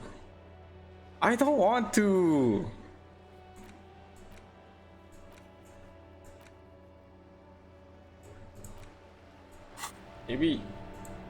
Hi. Have I talked to you? I have really outdone myself. This is divine. Yes, that's what you need, Gaston. More padding on that fat ass. I hope your heart gives out. René, it's a little pleasures. Life doesn't need to be a struggle. Hello, officer. How might I be of assistance on this fine day? Tell me, what do you know about the dead man? Let me think. I heard someone was hanged and left on a tree for a week. But that's all I know, really. Come on, you must have heard something. No, officers, I'm sorry. And I really would like to assist. You are both good guys. I can see that. Then help them, you wimp. You have plenty of shoulder with the gauche caviar in the Union. Someone must know something. I wish I could, but I just don't know anything. I always keep my nose clean and don't gossip. Everyone knows and respects that. I mean, understandable. Respects? Sounds a bit like you're holding back. I'm not even Of course he's holding back. His mouth is so full of union prick he can't even speak properly. Can I at least finish my fucking sentence before you piss on it? Is that okay, René? I'm not anyone important in the Union. I just know Evrard. How do you know Everard? Everyone in Martinez knows the Clare brothers. I taught these boys human studies and history in the gymnasium. Oh shit, you're the one who did the boxing thingy. Gymnasium. I love that word. What do you know about history? You never witnessed history. Only heard about it years later, when it had already moved on. You don't know history. The old soldier mumbles something under his breath and turns to face the sea. The blind leading the blind doesn't even begin to describe it, is what he said. Okay. Let's try not to get caught in a crossfire. Are you a union member? Oh, in many ways, yes. Like an honorary member. I attend meetings and parties, help with little things. Evrard, Edgar, and the older debarders all know me. In many ways? Oh, yes. So you're not an actual member? Not in the technical sense. I don't have a vote or a membership card, but Evrard keeps me on the payroll, just for the little things. Of course he's not a member. He's not a member of anything. I knew that. He's a Weservein. Turns to where the wind blows and tries to look important. I hate the socialist rabble, but even siding with them is better than living your entire life on the fence. Never committing to anything. Pick a damn side already. What are the little things you do for Everard? Writing work mostly. Occasionally, he needs something written, and I happen to have a way with words, people say. What kind of things do you write for him? Oh, nothing official, I assure you. Just essays for the newspapers. About Martinez and how things are and how they could be. Evrard and I had these long talks where... Where? Well, he tells his little pen man exactly what to say. It's commie propaganda, plain and simple. You should be ashamed of yourself. Thanks is all for now. No, thank you. For being consummate professionals. You'll have this case wrapped up in no time. You mentioned John Marie Biello? Who's that? Oh, sweet Jenny. She was the finest woman in all of Revachol. Maybe the entire world. Do not defile her memory, Gaston. Let her rest in peace. So you both know her? We knew her, all right. Lived on the same street our entire lives, just 2 houses apart. The 3 of us have been best friends since we were 4. She was René's first girl back when the prick was 16. They were courting till he decided he'd rather die for some great ideal than just be happy. And then you stole her from me.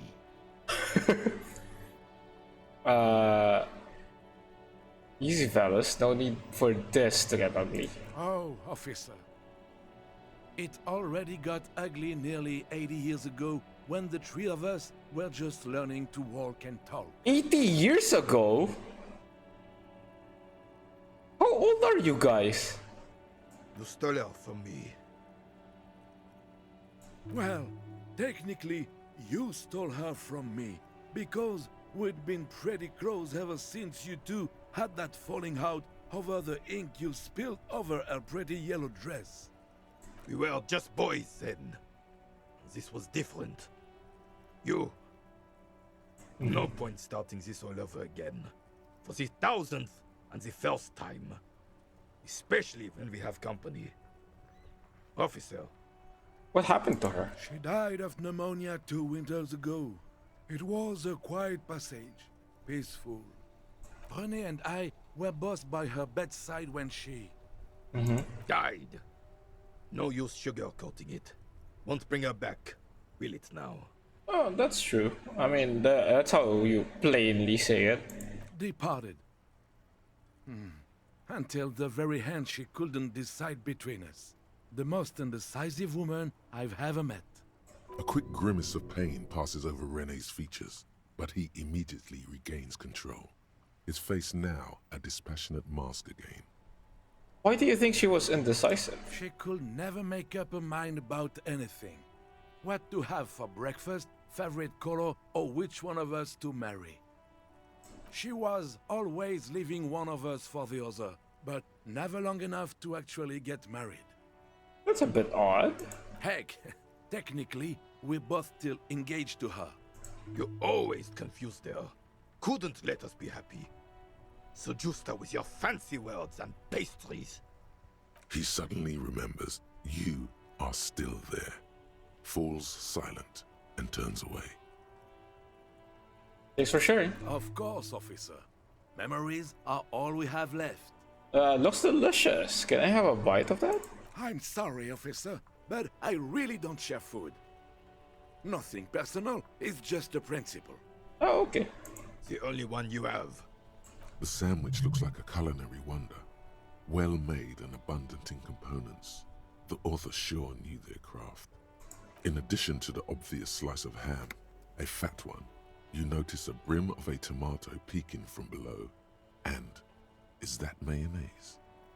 Okay, I'm not that hungry, anyway.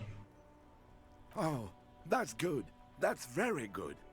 You must have other business then? No, I won't. I won't do this one. Yeah. Okay.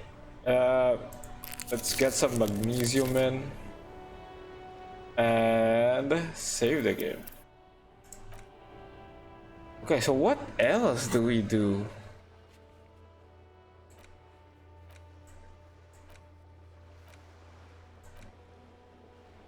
Find a way to the secret passage. Well, we can't anymore.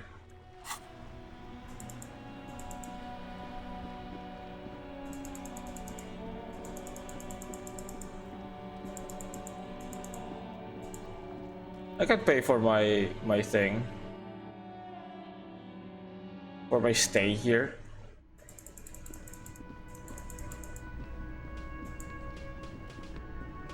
Can I help you? How about my bill for tonight? Got the 20 real? Yeah. Good.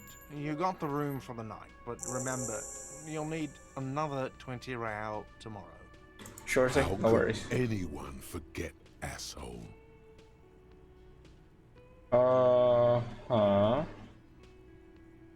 Goodbye.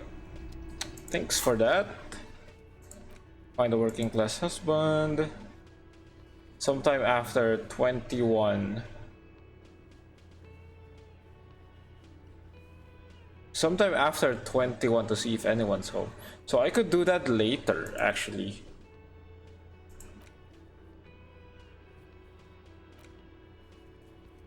So we can't establish authority yet.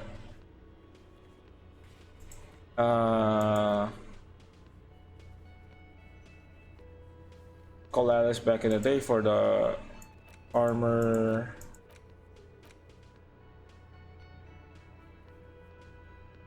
Okay.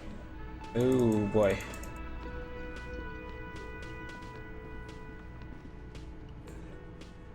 There's nothing else to do, to be honest.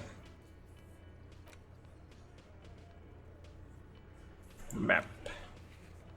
Pile of Eternite. I wonder where this is. Pile of Eternite.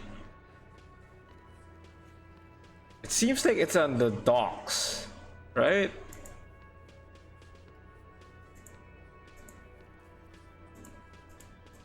Yeah, it seems like it's in the docks. Let's try that. I think it was on the stuff there.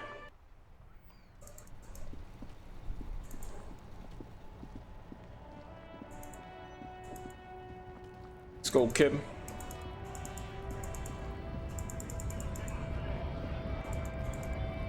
I think it's here.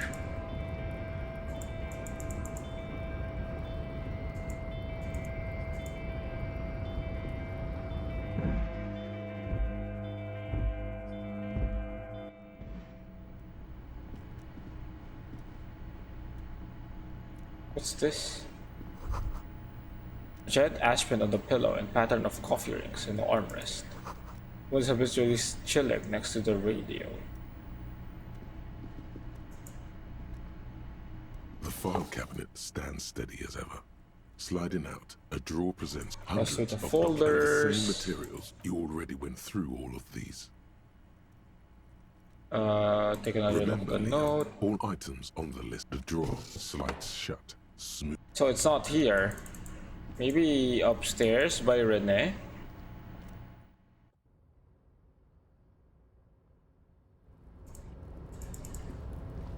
There's some things there that I don't know how to get.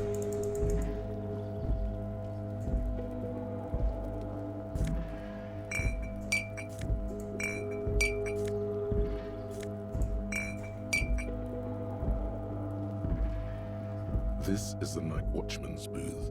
The name on the door reads, René Arnaud. Have a The seat chair and is rest. not as austere as the rest of the booth. A thin grey pillow is attached to the seat, secured to the stiles by black ribbons. Search for a little something to help you out. The drawers are empty, save for old timesheets and receipts. One small box, however, does hold some cheap painkillers.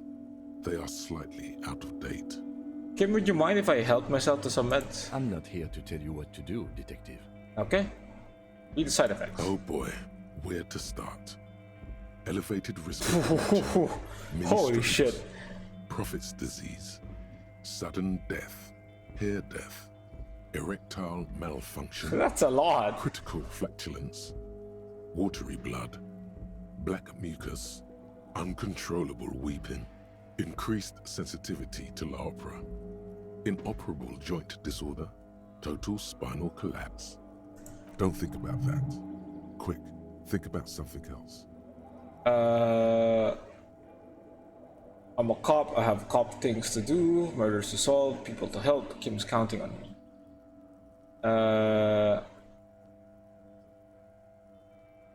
I hope I'm not fucking Renee over by taking his painkillers. Yeah, let's do with this. The enormity of the case before you dwarfs the list of side effects. You can't even see the side effects anymore. They're nothing to you. If I don't listen to it, it doesn't exist. Take the You painkillers. take the painkillers. They are yours now. Yay! You stand and exit the booth. Wait. This is the night watchman's. Oh, there's nothing else there? Okay.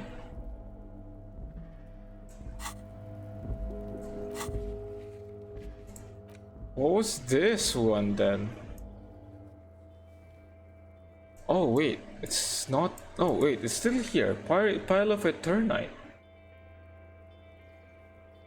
I don't know where that is though.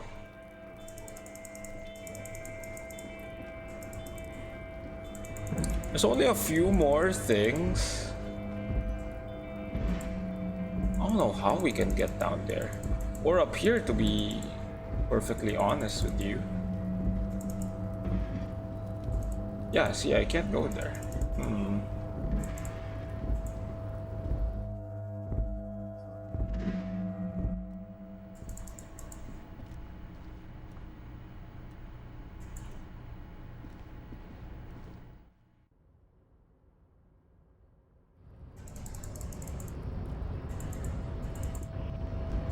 Hello, Measurehead, I'm back. Your race descent has temporarily halted, but you will fall again. Anything about this mug? He does not so much as glance at the object. Put this in the trash like this? Stop showing me your pathetic cup. I have no interest in it. Oh, okay. Does he strike you as the kind of man who puts mugs into trash?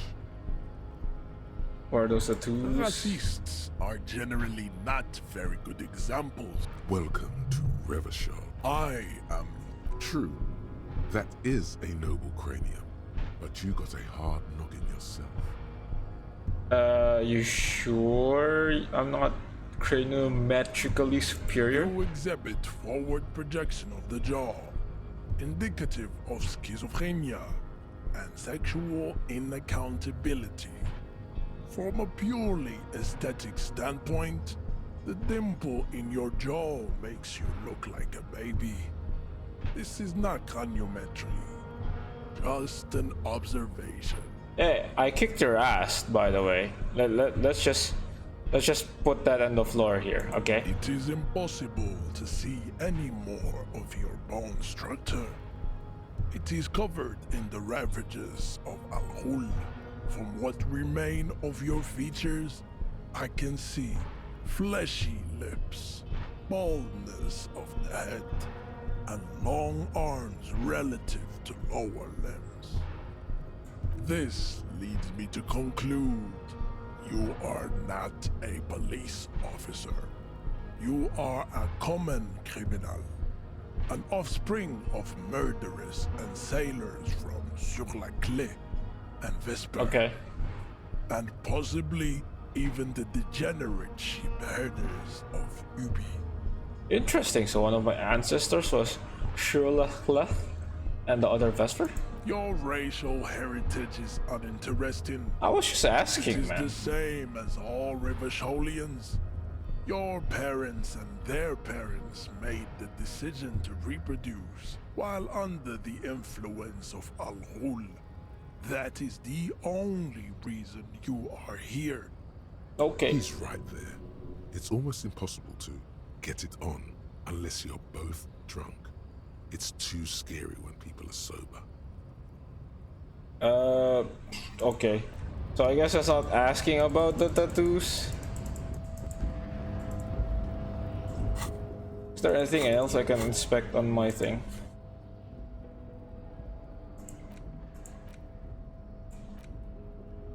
The worn map features the patchwork grid of the streets of Martinez, with directions to appropriately touristy locations.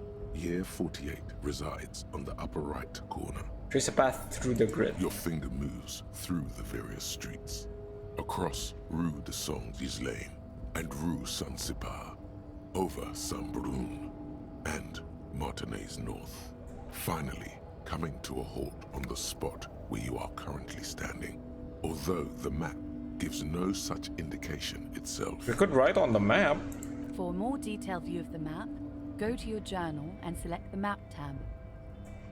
I did that, but there's nothing. There's nothing that mentions it here. Like, you know.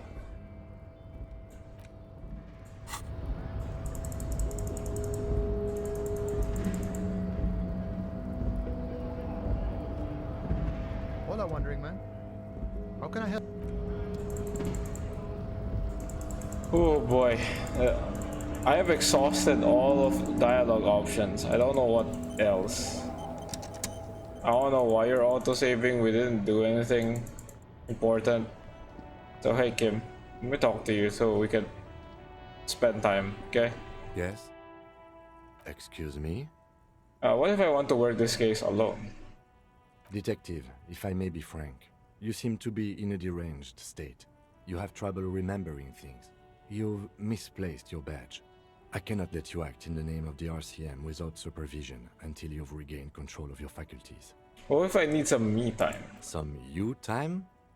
This is a police investigation, not a journey of self-discovery. You'll still have your evenings to yourself. Okay, I'll leave the self-care for non-work hours. Please do. We wouldn't want your regiment to spill over into the investigation. Okay. Okay, nice talk, nice talk.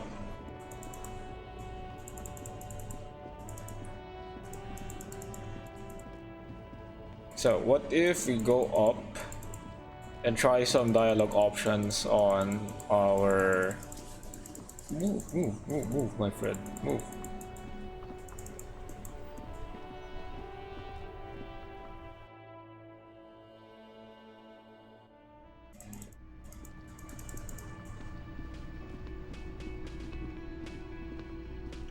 Be up here.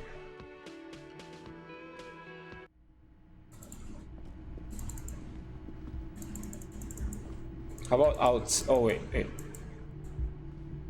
Let's enter. Center our room.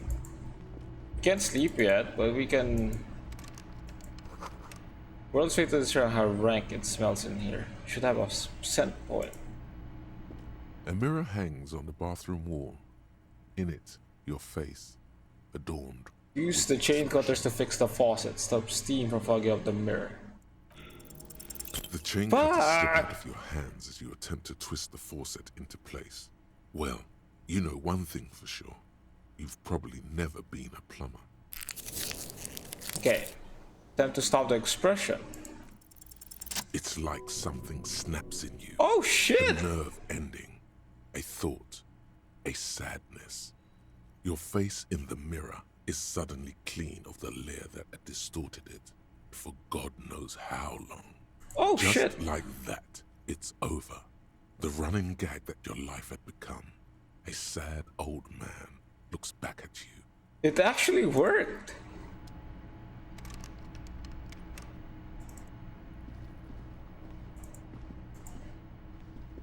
The window stands broken in its frame. Cold wind blows in. The morning light hurts your eyes. It's hazy, but you see the ocean and some war-torn buildings. Okay. I don't think we're doing any progress though. How do I get up there?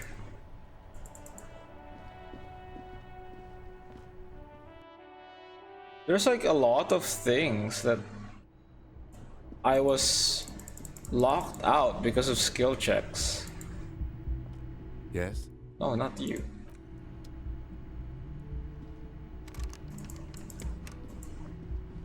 The door is closed. Oh, nakaget much harder. Still nothing. The lieutenant gives you a quick glance. You should punch a fucking hole in it. No.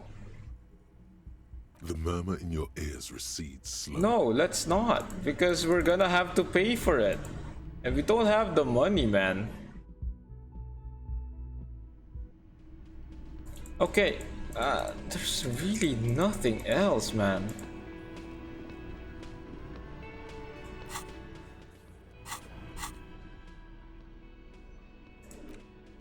The face of King Freecell smiles at you. For some reason, the smile now strikes you as more forced than it did before. Okay, I want to catch up on international development. This section includes a long, tedious critique of the latest round of free trade negotiations between the EPIS nations and the Free State of Semenine. You also skip over an article about heavy fuel oil smuggling along the Messina border. Something about bear wrestling in Samara, book riots in Yugograd. Whoa. Bear wrestling. Flip back to that. Okay, let's see what this bear wrestling's all about. It's kind of interesting. Part of a new public fitness initiative in the People's Republic of Samara, SRV, devised and promoted by none other than President Kanajinsky himself. According to this extremely credulous account, Uncle Sport, as he's affectionately known to his people, has recently decreed bear wrestling the national sport of the SRV. Now, tell me more about this Uncle Sport. Wait, when it says bear wrestling, does that mean two bears are wrestling each other, or...? Of course not. The article makes plain that this is man on bear, or in some cases, woman on bear competition. 2 competitors, 1 ring, 5 rounds, or until incapacitation. According to the SRV's Ministry of Information, the program has been a tremendous success. Public support stands at 87%, and youth obesity and alcoholism rates are down 12% and 7% respectively. Yeah, I guess it's hard to fight a bear if you're out of shape. That's very much the idea. President Kaczynski has long maintained that a strong body is the best defense against capitalist aggression. Kim, do you think there's any chance our case will take us to the SRV? The Samaran People's Republic? No, I should expect not. Why do you ask? I was thinking it might be fun to see a bear fight. They're quite the spectacle, as I understand. I've heard they make the people in the front rows wear plastic sheets. Why? On account of the blood, you see. Ah, I see. You flip back to the front of the magazine. The table of contents unfolds before you. See what they mean by local concerns. Unsurprisingly, much of this section is taken up with articles declaring unqualified support for the dock workers' strike. You skim the headlines. Paint the harbor red and white. Martinez tames the wild pines. A city in revolt. First we take Martinez, then we take La Delta.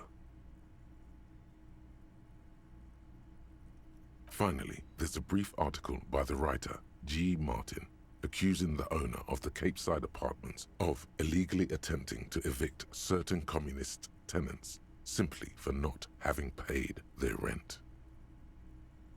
Ah, this must be Gaston's handiwork. Gaston's. Oh. For the wild pines, all those. Charging rent to live somewhere is pretty outrageous. I understand because I can't sleep in the wording and rags, unfortunately. The writer G. Martin remarks dryly that capitalists love wealth redistribution, so long as it's only redistributed upward. You flip back to the front of the magazine. The table of contents unfolds before you. Oh, there's nothing else there, I guess. It's just a racist mug. What's there to read here? Not much. So there's quite a lot to read into here, actually. Look at all of that content. Oh boy, here we go. What are you going to say about a broken, tossed-away mug that you dug out of the garbage? This mug is an example of prejudice. This mug would be useful by denouncing it. I can earn Mug didn't belong in the trash. There's a funny mug. Yeah, sure. But it was in the trash. Why not just call it out when you see it? Or do some volunteering work. Just finish your case, detective. But I can't. I don't have the time. See, it's just 16:10. I don't have anything to do.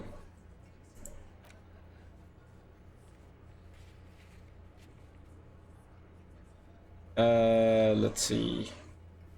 Close that up. We got locked out of the Kuno one, so we can't really do that.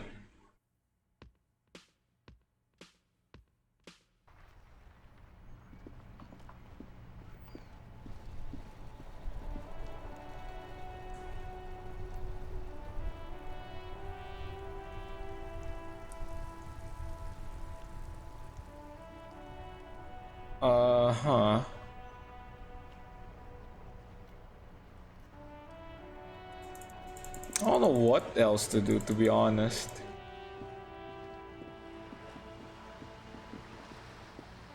Like, there's really nothing much in here to do. Plus, I can't really like sit on a bench to just do nothing. Unfortunately.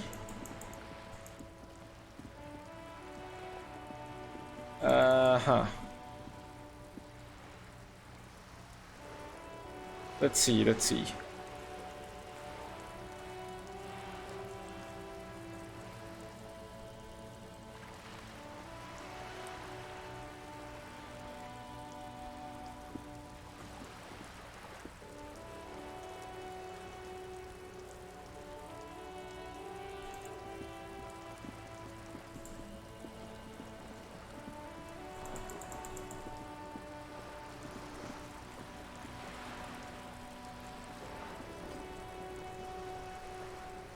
Wait, what? It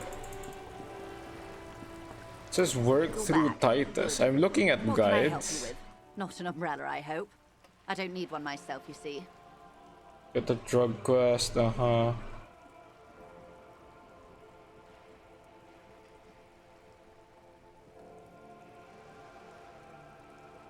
Oh. All around you, rain keeps falling down. On the wooden boards she's standing on, and on the water around you. I could use a coat like that. The rain is freezing. Sadly, I need this one myself. It's hydrophobic, repels water, almost magically. The company makes them for offshore platform personnel. Very sturdy. What I can do for you is answer some questions. Nothing like talking to pass a rainy day. You're on a boat. Why, yes I am. Not a lot of people on boats, are there? Of course there are. We're on an archipelago. How else are you supposed to get around? Wait, we're on an archipelago? Yes, we are. We are on Le Caillou. Kaya, I thought we were in Revachol. We are. And the city of Revachol is on the island of Le Caillou. Still, I haven't seen anyone else sail a boat around here. I haven't seen anyone else drive a souped-up Capri Kenema motor carriage either. That is true, yeah. Actually, that motor carriage has been specially issued to serve as a patrol and pursuit vehicle. It's for crossing long distances in the greater Revachol industrial harbor. It's not a toy. Mm-hmm. Neither is this. A toy, I mean. It's a machine for crossing long distances in the Bay of Revachol, between the city and the islands. Does she have a name? The boat? No. It is called Hardie-ly 19, because that's the type of sloop it is. Okay, but what kind of boat is it? It's a pleasure craft. A 19 pacer. It also happens to be rated for Category 1 racing. Though these days I mainly use it for business. How do you like it? My sloop? I like it a lot. It's the eel's hips, baby. I'm enjoying this part of the interview. It has so little to do with investigating. Oh, it's okay. We did a lot of things about the murder, so chill out, Mr. Kim. You have a license for this boat? Officer, I assure you I'm a highly qualified pleasure craft operator. Okay. The crowns of her teeth are porcelain, white as the boat's hull as she smiles.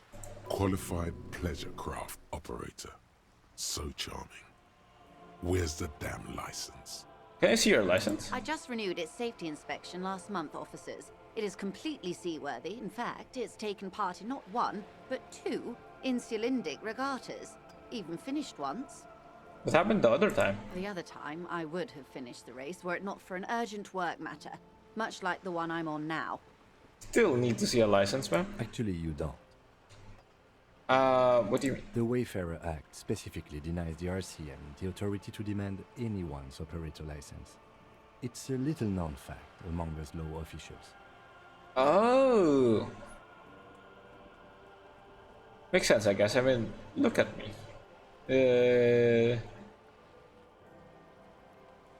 Wait, how exactly little known is this fact? I was just being polite. Even school children know the Wayfarer Act. Okay. Yeah, it makes sense, I guess. No need to resort to self-pity, detective. You can still ask for her passport.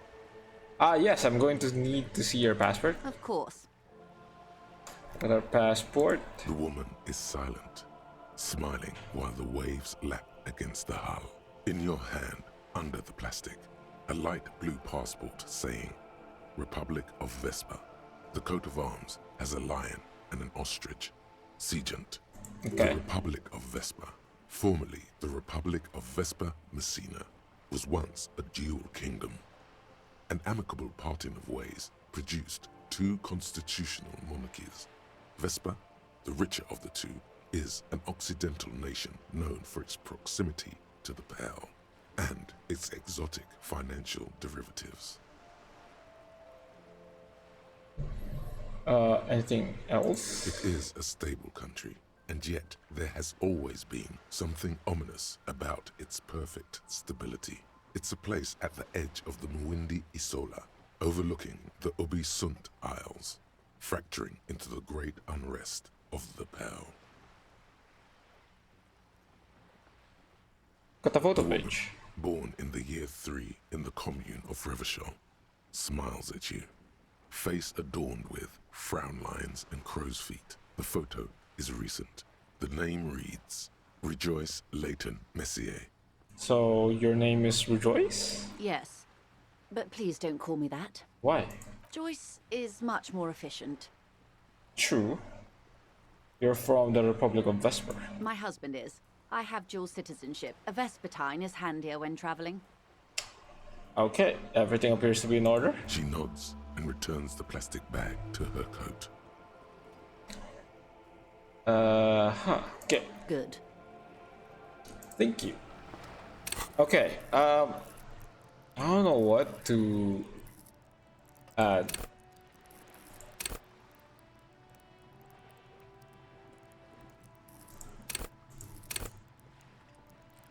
I already have a skill point here.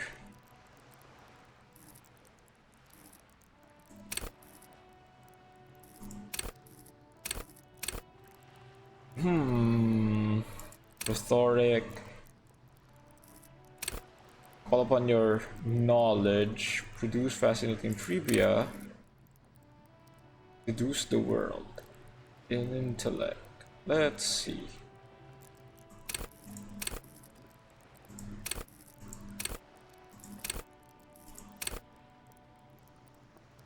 Suggestion.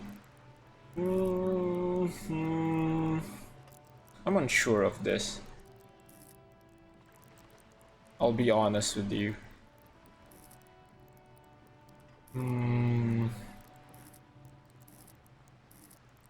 Hand-eye coordination, reaction speed, interfacing, composure.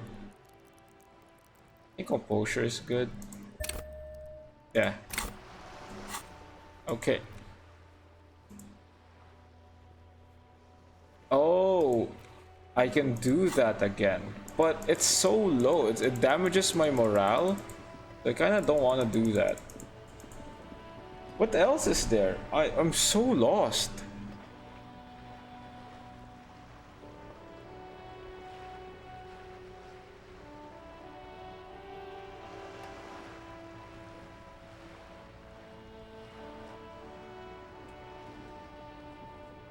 Let's see. I'm getting a guide on what to do because it's so hard.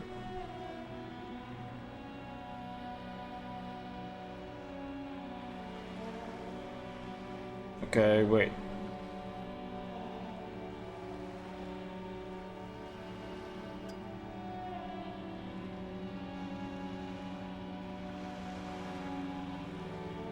Uh-huh.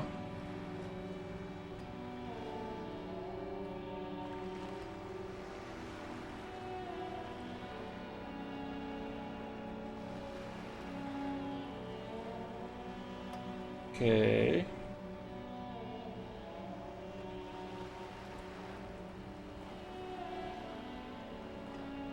Yeah, the guides really don't do much.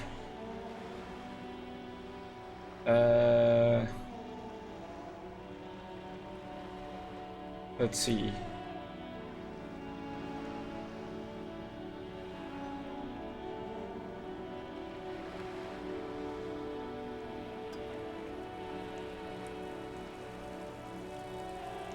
Uh-huh.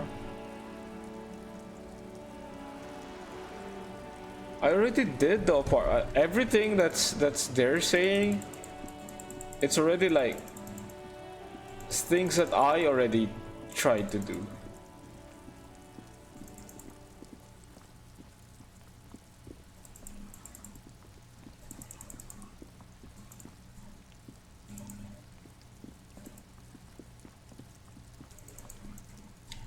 Damn it. Can I not go there?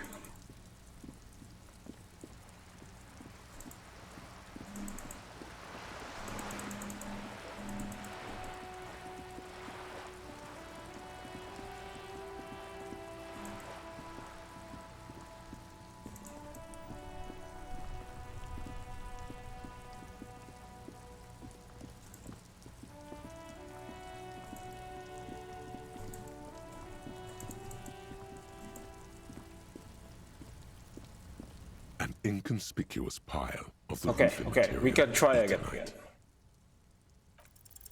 Because this Yes, secret door finally. behind the panels of Eternite, That's why they're too orderly. Pull the panels aside. There it is.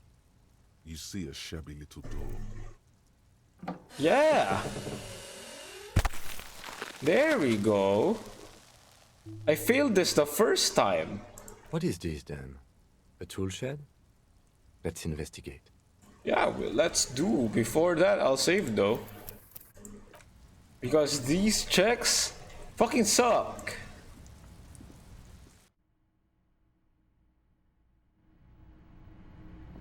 Okay. Let's investigate inside.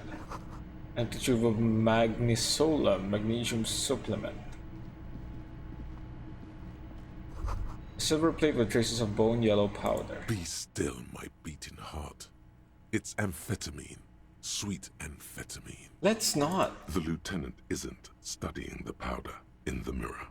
He's studying you. Someone has taken narcotics here. Plus, perhaps the police shouldn't interfere.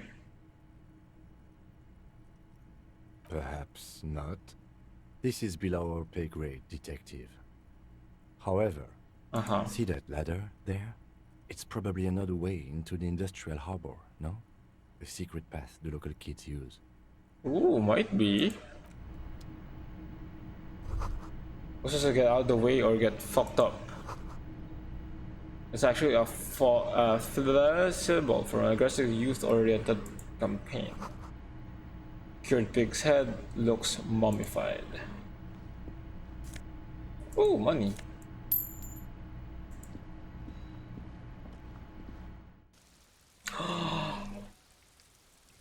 Oh, we're up here.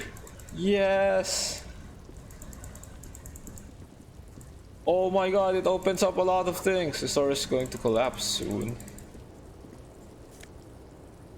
Yeah, money. What's in here? Let me get it.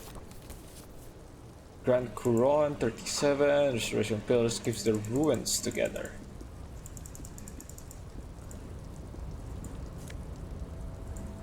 Oh, no chapelle. Take it. Yeah.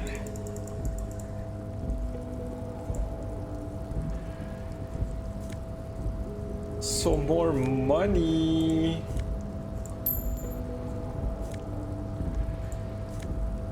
Let me get it. There we go. All right. Those are good, but it doesn't really lead to much. Right? I think we've explored everything now.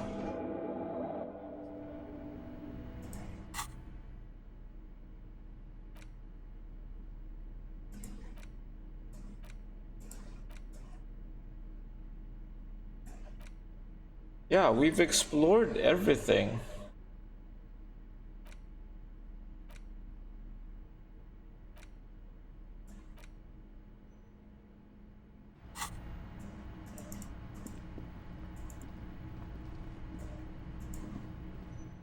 I thought that was something important. It was just something on the side. That's kind of unfortunate, man. So it says, the guide says, to like just read your ledger and it will speed up the time. So let's try that until 21. It's sad that you can't like just sit down and actually like skip the time to whatever time you need. Let's go try that. Here's our ledger. It's the ledger you found in the trash. A cabbage of paper without resistance or sound. The two panels move against each other. Close it. It's Don't need it. Your hand shakes. You're flushed with adrenaline. Across the case files. Spousal abuse. That's it. Judging by the creases on your 2 case a week. Too complex. No, the return. Petty theft. Huh? That's 2 cases a week. I'm sure I've made mistakes. Okay. We all make mistakes. Like a fan of guild. Huh? Let's do this again. That's a lot.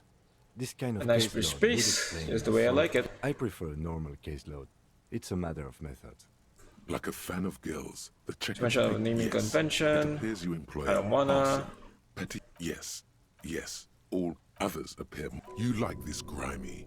Wish there was one in there about a drug then. No, you don't. You're a human measuring instrument. Almost entirely intellectual. It's going to take an effort to piece these case files together, but it can be done.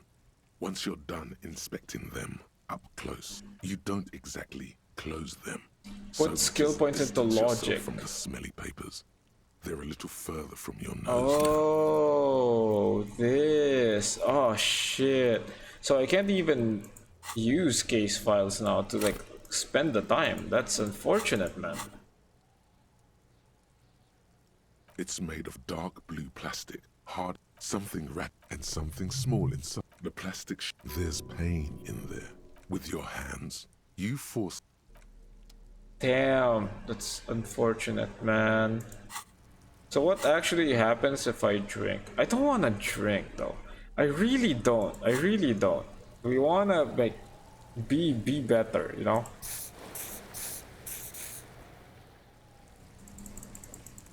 And I just don't think there's any other path here aside from that. Oh god, what did I do? Why do I have a ring on my head? Okay.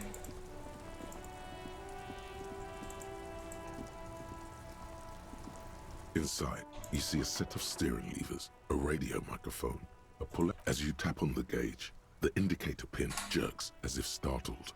It's in the large orange sector, indicating the engine is warm. Next to the gauge is I really should have leveled logic, though. It's unfortunate. No, that's enough fun with the foldable headlights. I know they are mesmerizing. They are also fragile. I'm not going to turn it on for you again.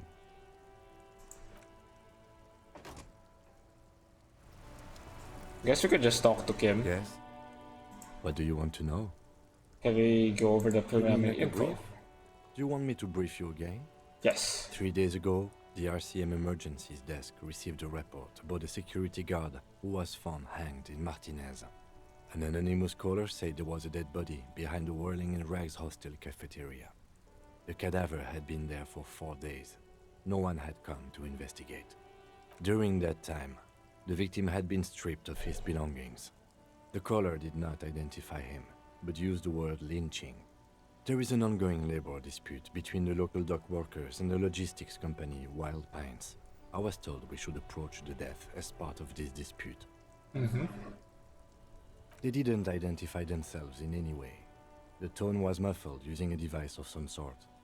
The desk could identify neither the caller's age nor sex. Why hide themselves? There's a strong prejudice against involving the RCM in what's seen as union matters. The dock workers' union is the de facto police in Martinez. Now it appears they've started executing too. We cannot allow that.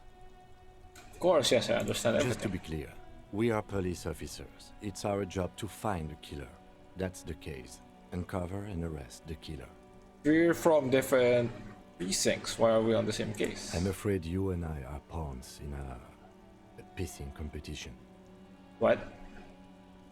You don't know? I assumed you were in on it. I don't remember. You know what I'm in on. Retrograde amnesia. I don't remember being in on anything. That's good.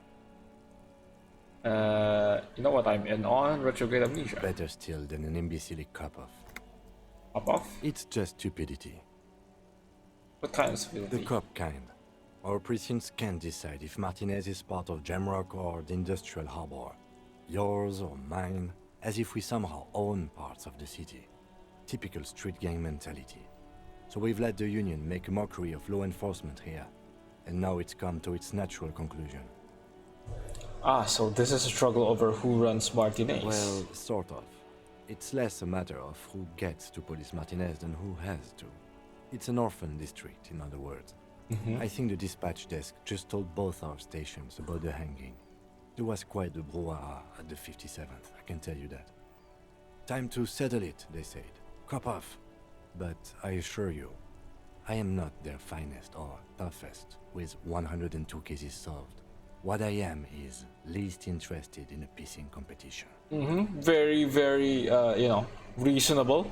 So he volunteered to represent the 57th, but not out of competitiveness. On the contrary. Well, I wonder what this is about me that I was sent by my station. Can only be one conclusion. I am the finest a case-solving machine. Must be an augury, an apocalyptic old man. Don't be scared, but I think I might have an unbelievable kill count. Yeah. A good joke. Yes, a joke, in truth. No. A joke, of course. Rest assured, I have no intention to compete with you. It's good we set this thing aside. Was there anything else you wanted to ask about the competition? If not, we should move. What's special about Martinez? Martinez? Nothing. It's just a puddle at the end of some drain pipe. No one cares about this place. They care about sports. Most of our colleagues don't even know how to get here. North of the interchange doesn't exist. A tremble comes over you. Another after effect of ethanol poisoning, perhaps. Feels like leaves do when they rustle in the breeze, somewhere far away, below the turbine. The 41st and the 57th. The lieutenant was right. It's not about who gets what's north. It's about who doesn't. So I volunteered to spoil it? Yes. I'm an unrepentant spoil sport. Okay, enough of the competition then. Tell me something else. Yes, it's a wholly pointless matter. Forget I ever mentioned it. Ooh! I finished a task? Hell yeah. Nice.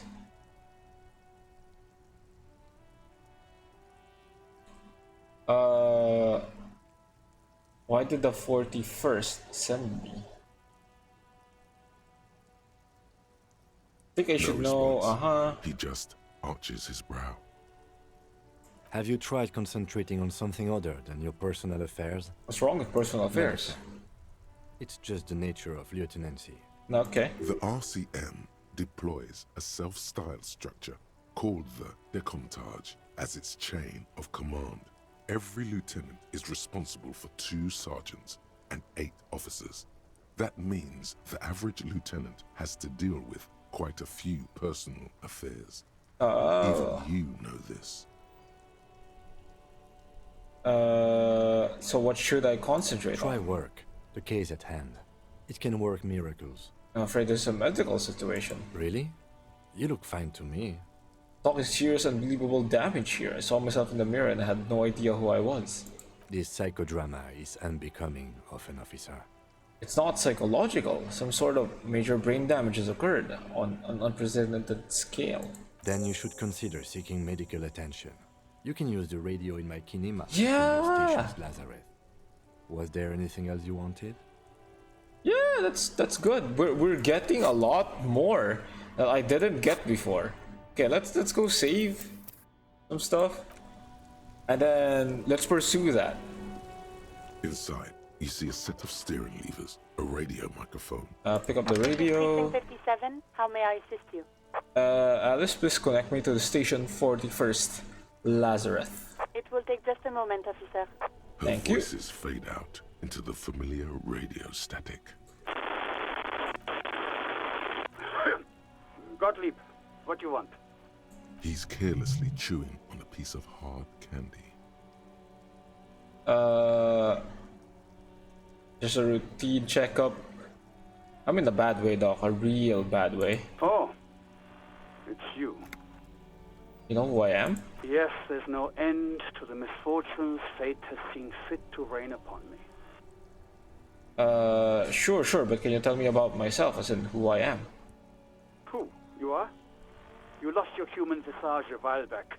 Now let's get on with it. I've got more important things to do. I've lost my memory, all of it. With all the damage you've been dealing yourself with drugs and alcohol, I'm not surprised. Not surprised? Okay, anything else? What else? I'm not a brain doctor. Look on the bright side. You've got a whole new life now. Use it wisely. I mean, you're kinda right. It's hard to say if he doesn't believe you or doesn't care.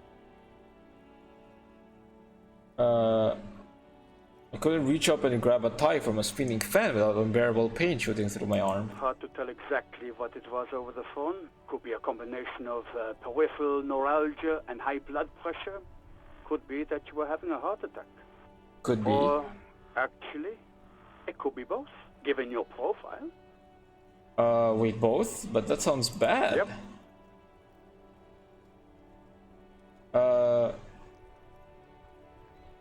I wonder, no. I still feel pretty good though. You can probably take a lot of damage. Yes, positive thinking is a well-known cure-all. My suggestion is to exercise a lot. Oh, thank you. He sounds very careless about it all. Positively breezy. So what do I do? Cut down on the drinking, pal. In fact, cut off the drinking. The drugs too. Anything else? I mean, I'm trying to. Oh, but speed. Sweet speed. It goes so well with alcohol. Oh, let's not, please. Let's not. I think I'll develop extreme photosensitivity. That's because you're hungover. Even the radio waves coming from your direction smell like liquor. Do you feel like your eyes are twitching too? Yes. That's the tiny vessels pulsating from high blood pressure, stupid officer.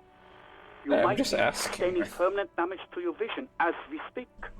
Not much I can do about it. I'm not an eye doctor. But what kind of doctor are you then? The busy kind. It's not life-threatening, just annoying for you. I've got more important things to do. Do your job, man. Come on, I'm just asking.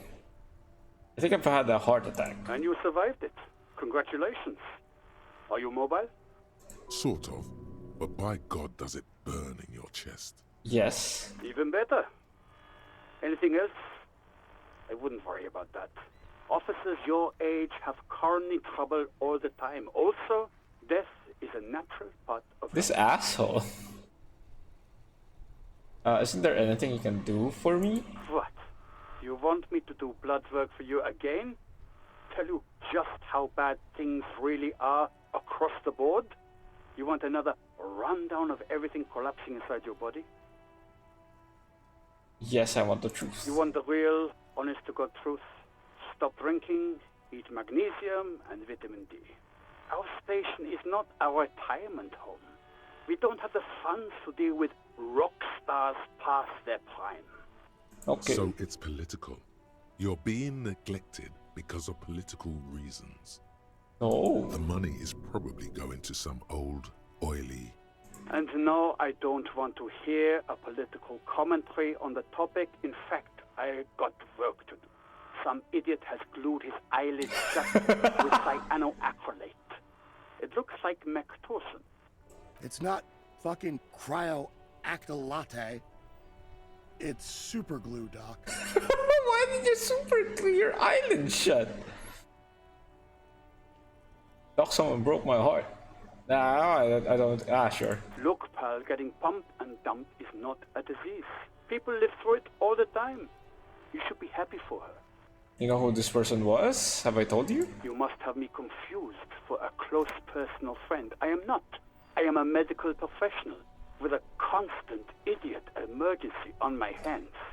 I need to know who I am. You hear someone whine in the background. My eye, Doc, my eye. Okay, guys, this is for now. Anything else I can help you with, officer? I'm done with the radio for now. Over and out. In the cabin, you see a set. Okay, boom. We finished that. There's one thing that we can do on Kim's thing. Let's save before we do that. Maybe it has some really intense ramifications, but we'll do. Because you're the best qualified. No, that doesn't seem right.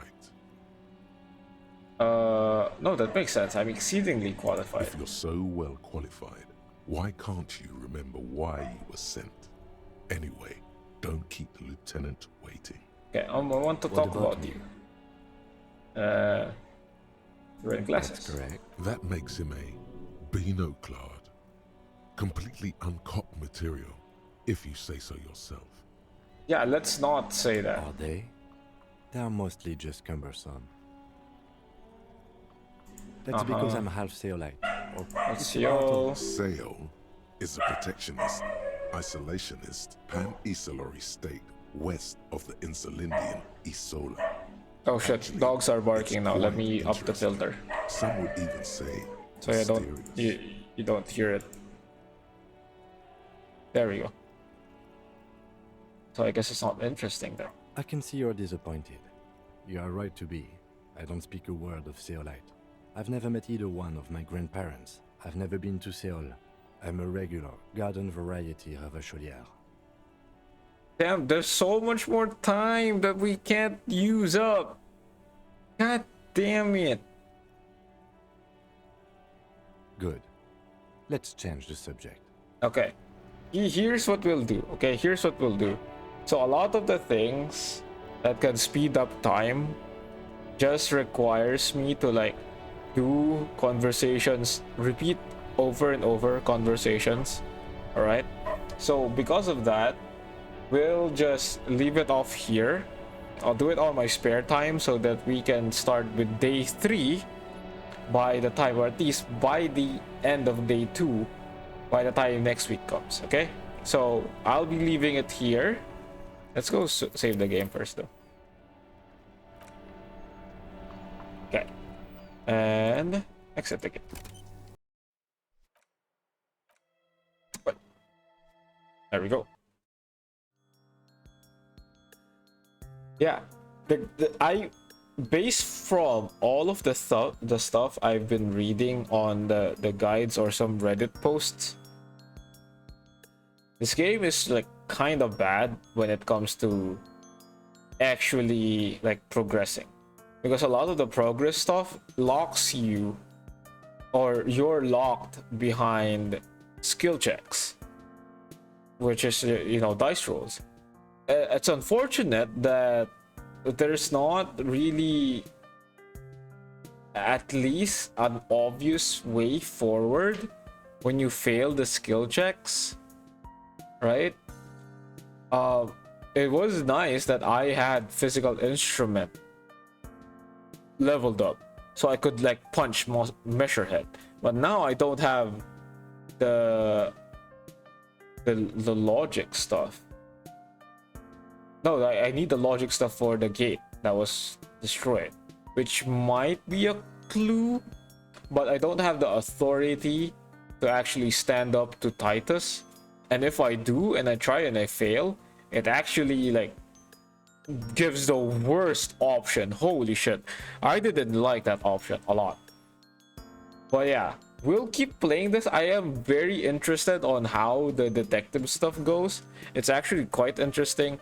It's just unfortunate that a lot of the stuff doesn't really let you be like a good cop, which is unfortunate. I wanted to be good, so I'm like trying to stay away from like bad options. But at the end, it seems like that's the only thing you can do now, to like spend time. So hopefully I can like just spend time so I can move forward with the story, which that's the one I'm pretty interested about, just moving the story forward. So with that, we'll end it here. We'll check first who we can rate before we end stream. I'll be right back.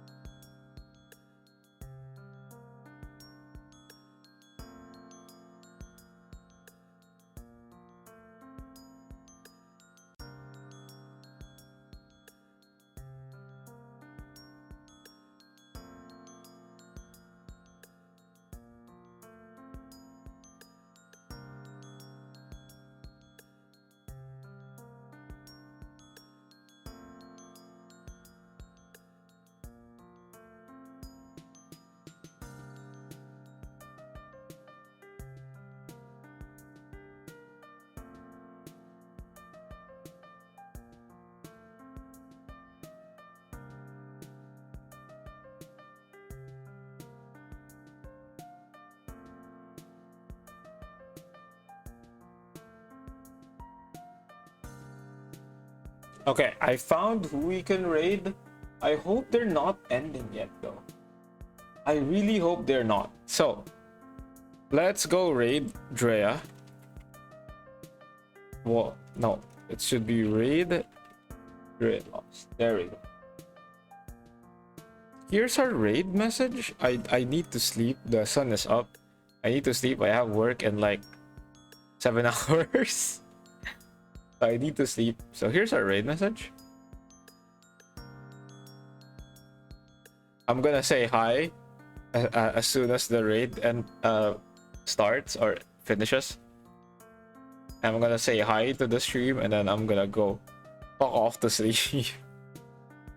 Anyways, with that, we'll end the stream here. Thank you all so much for stopping by. I really appreciate it. Next week we'll be continuing our games. We haven't finished any of the games yet, so we'll continue with Xenosaga for Friday. Saturday we'll continue with Hades, and then on Sunday we'll continue with Disco Elysium. All right. I hope you have a good day, a good afternoon, a good evening, or a good night if you're just going to sleep like me. I'll see you all next week. Take care and goodbye. Bye.